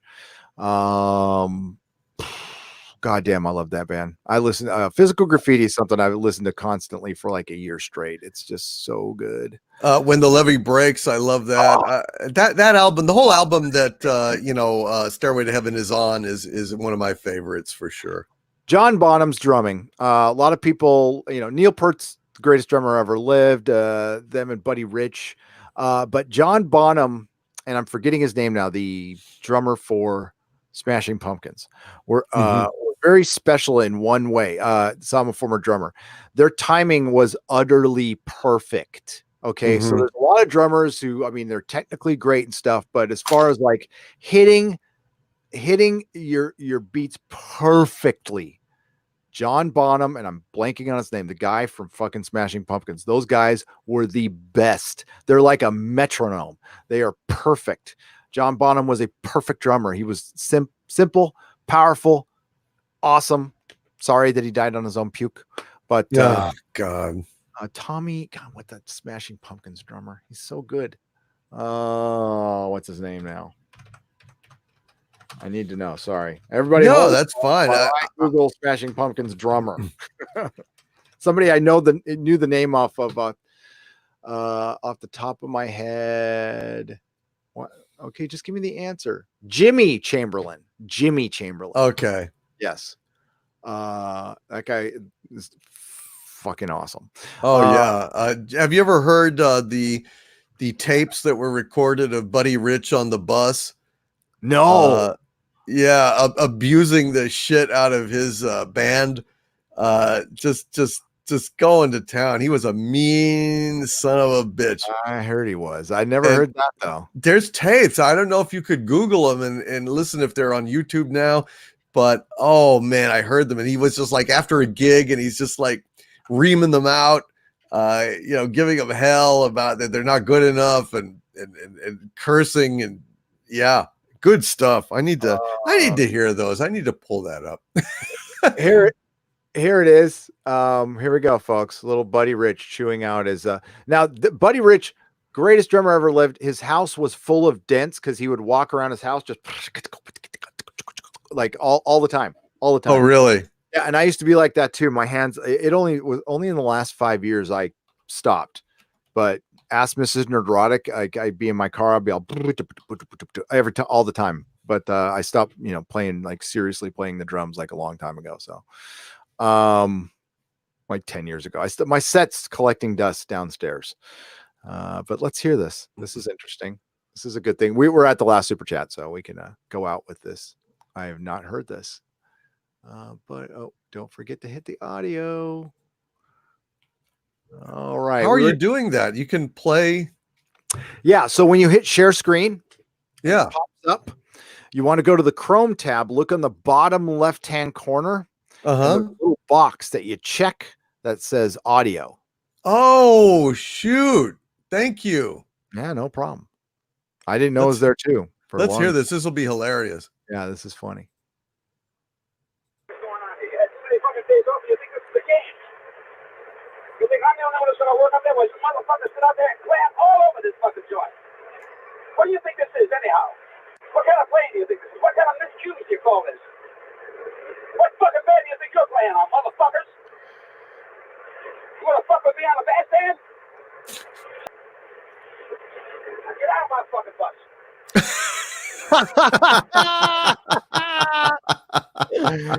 Oh my God, that is the hardest, folks. That is man. You will not hear shit like that anymore. That was great. He would be an HR. Oh, HR. I don't feel safe around Buddy Rich anymore. Oh, he's not. He's toxic. Yeah, toxic. He wants me to play good. Oh well, that's bad. I like even his cussing out was in tempo though. Man, you could have done a song to that. It's like, damn. You could have. Jesus. That was pretty good. That was pretty good. I think, that's a musician for you right there. That's an artiste. Oh yeah, on the bus afterwards. Dixon cider for $5. Dixon cider, the best kind of cider is a Dixon cider. So Dixon cider for $5. This and his brother Mike Hunt. Hail Inquisition. Sorry, I've been missing the live streams. Under the weather, my liege. I will try sending your package again next week. Thank you for the $5 Dixon cider. Oh, thank you, Dixon. I'm sorry I haven't been able to meet or anything. I'm sorry about that, but appreciate it, brother. It's all right. Mike Hunt is on the phone. Mike Hunt. 20-watt studio for $2. Zeppelin Misty Mountain Hop. Oh, that's a great one. I'm gonna be listening to Zeppelin tonight. You guys have planted the seed. Yeah. Have you heard the remastered releases?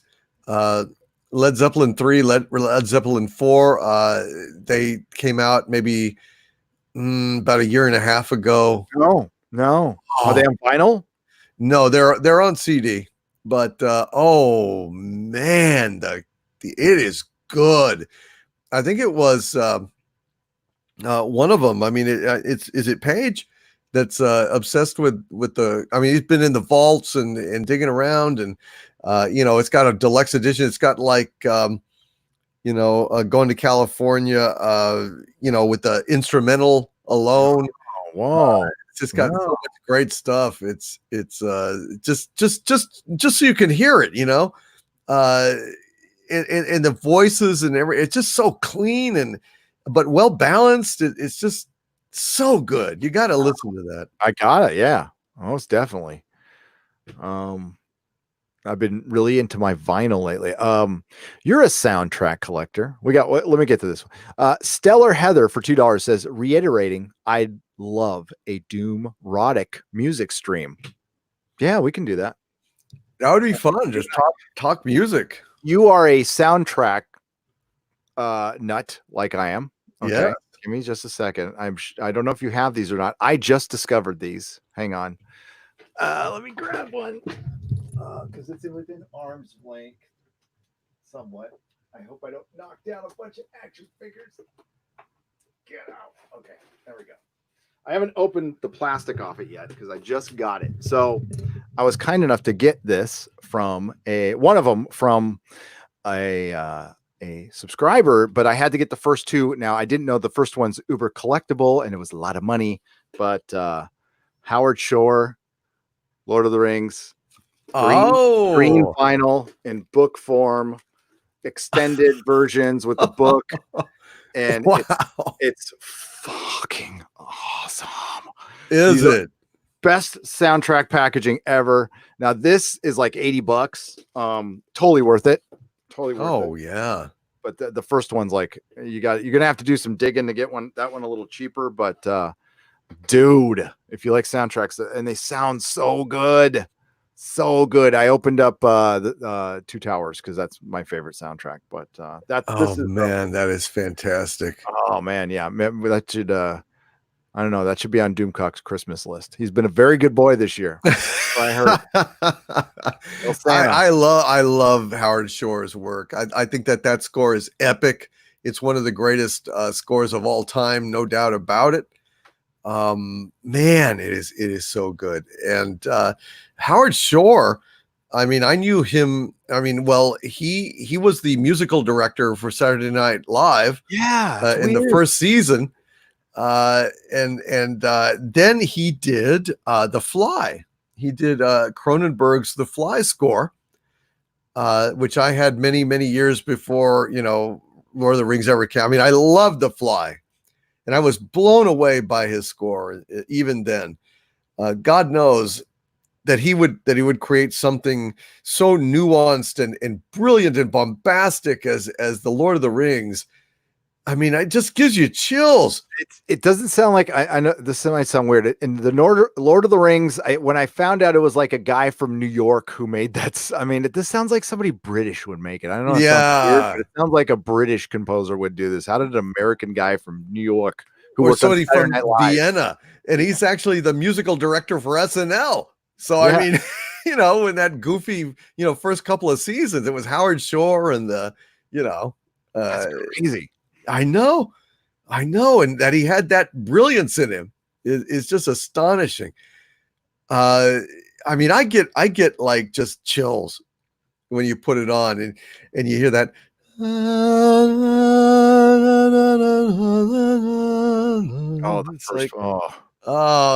It gives you chills.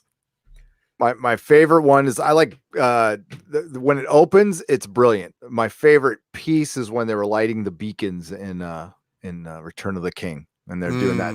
You know, they're flying over the mountains, and all the beacons are lighting up. It's like, oh, let's go to war. Oh, I know it. Love that I shit. know it. But I tell you the thing that really gets me is Enya singing. Yeah. You know, that song when it's between Aragorn and you know, Liv Tyler. And they're sitting that perfect shot where Yeah. they're above the little creek or whatever, and yeah, that's a good. It gives you chills. It's so ungodly beautiful.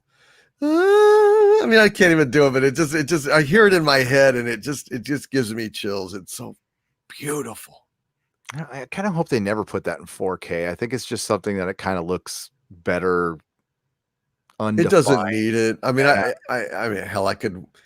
Yeah, I mean, I've got the extended cuts on DVD. I don't have them on Blu-ray, but it's still, it looks great. I mean, I don't If you're know. watching on a big old TV, it doesn't really matter. It doesn't really matter. I mean, I don't notice that huge a difference between Blu-ray and DVD, frankly. And you said it yourself that a lot of them are 720p anyway. The vast majority of them they're not 1080p, they're 1080i.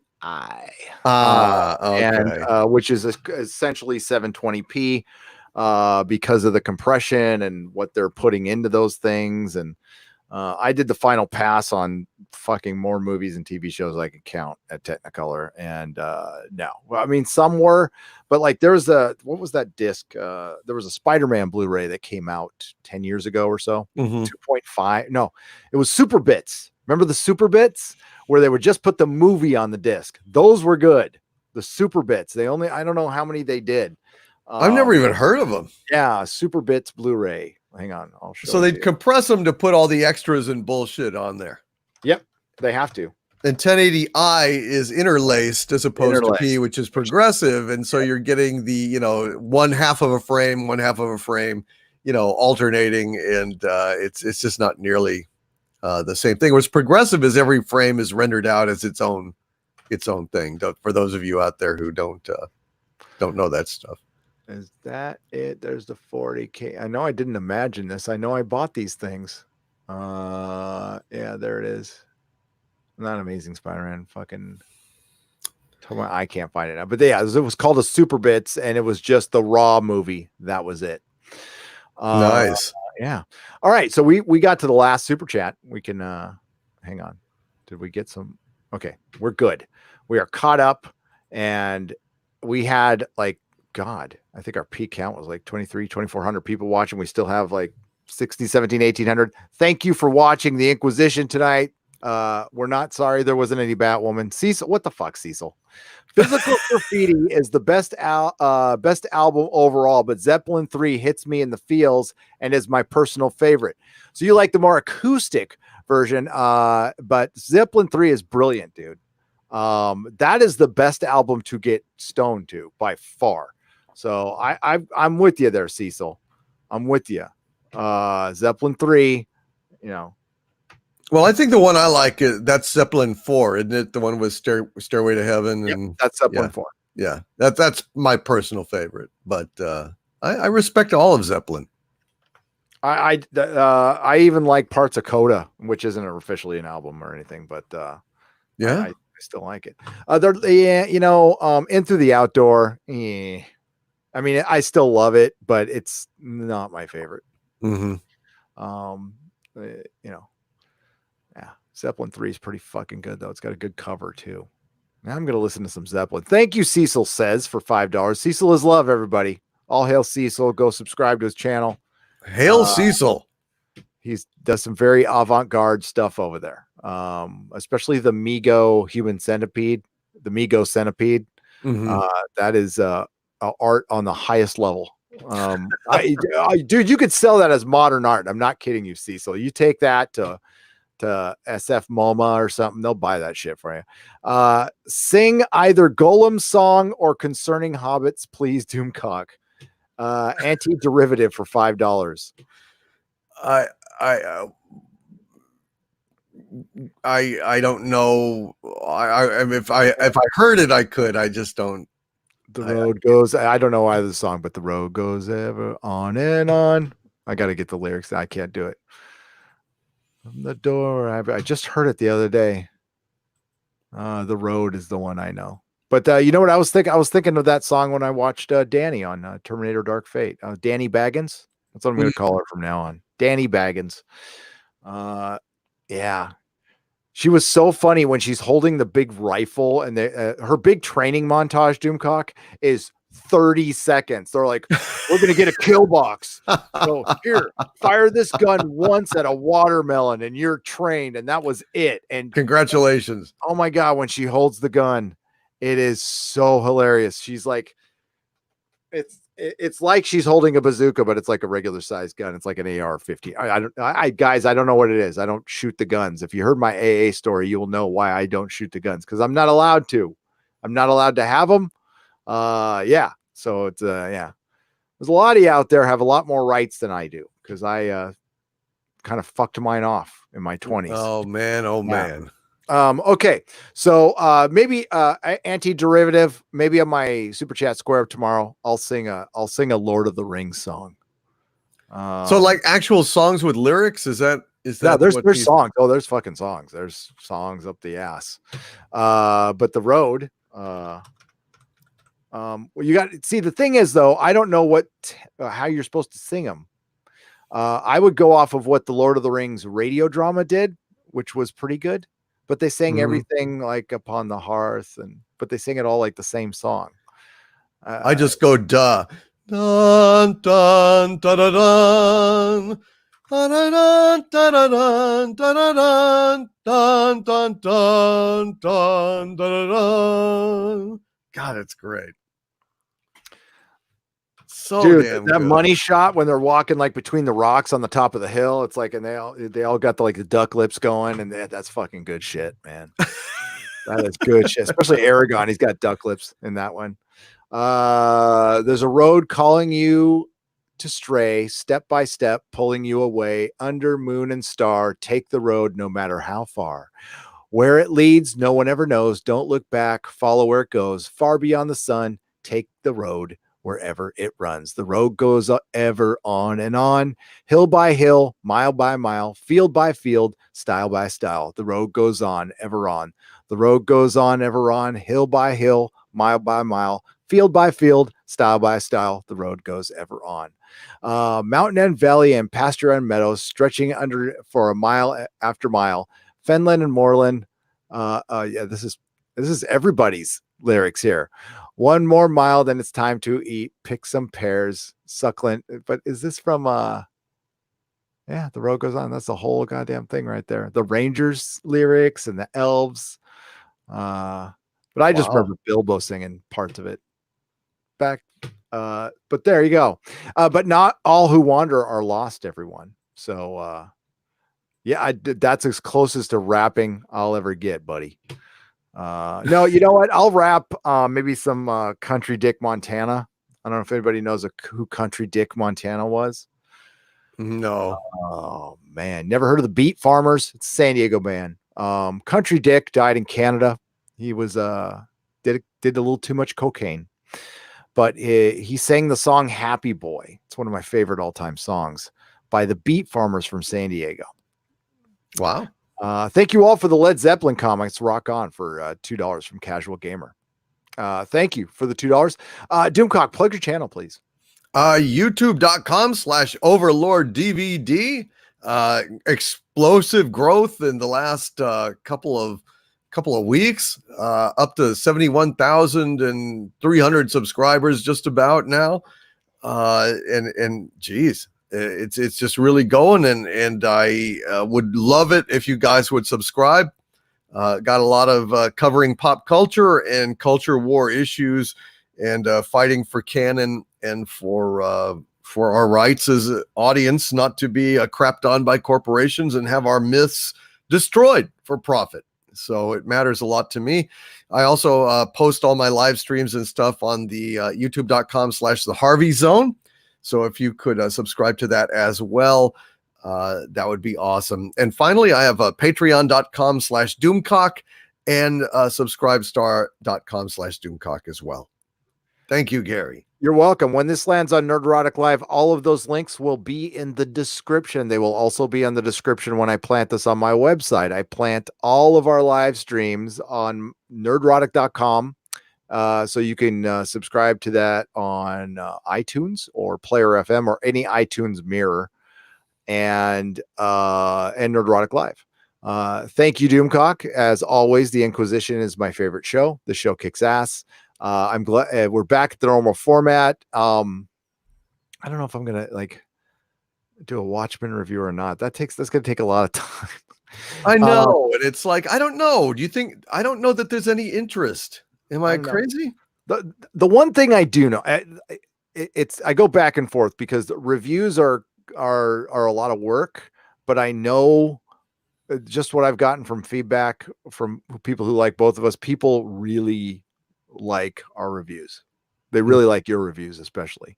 So I don't think yours is much of a time issue. I don't know if there's much interest in Watchmen though. I don't not enough people are watching it. It's got a million viewers. I mean, come on, that's pathetic. I know it's good for normal HBO, but this is supposed to be like a tentpole show for them. Yeah. Kind of like a big deal. So I don't know. I know there's people out there who enjoy the show, and that's fine. No shade on you if you like it. That's fine. You can like whatever you want. Just don't give us shit for not liking something. That's it. But yeah, I don't know. I'm torn on it. Well, if I have time and there isn't any big Star Wars news, and I'm kind of ahead of the game right now, I've got 2 videos ready to go. So that's great. That's a rare. Yeah. I got to do a big super chat square up for like the last 3 live streams tomorrow. So I'll be live again tomorrow. But thank you again, Doomcock. And we will be doing an Exozone. Sorry, I had a bunch of anniversary stuff going on, but had some quality time with Mrs. Nerdrotic, which is always nice. And everybody have a great night. There is good stuff out there. If you haven't watched The Expanse, watch The Expanse, watch The Orville, please. Those are good things. Have a good night, my friend. And everybody, again, not all who wander are lost.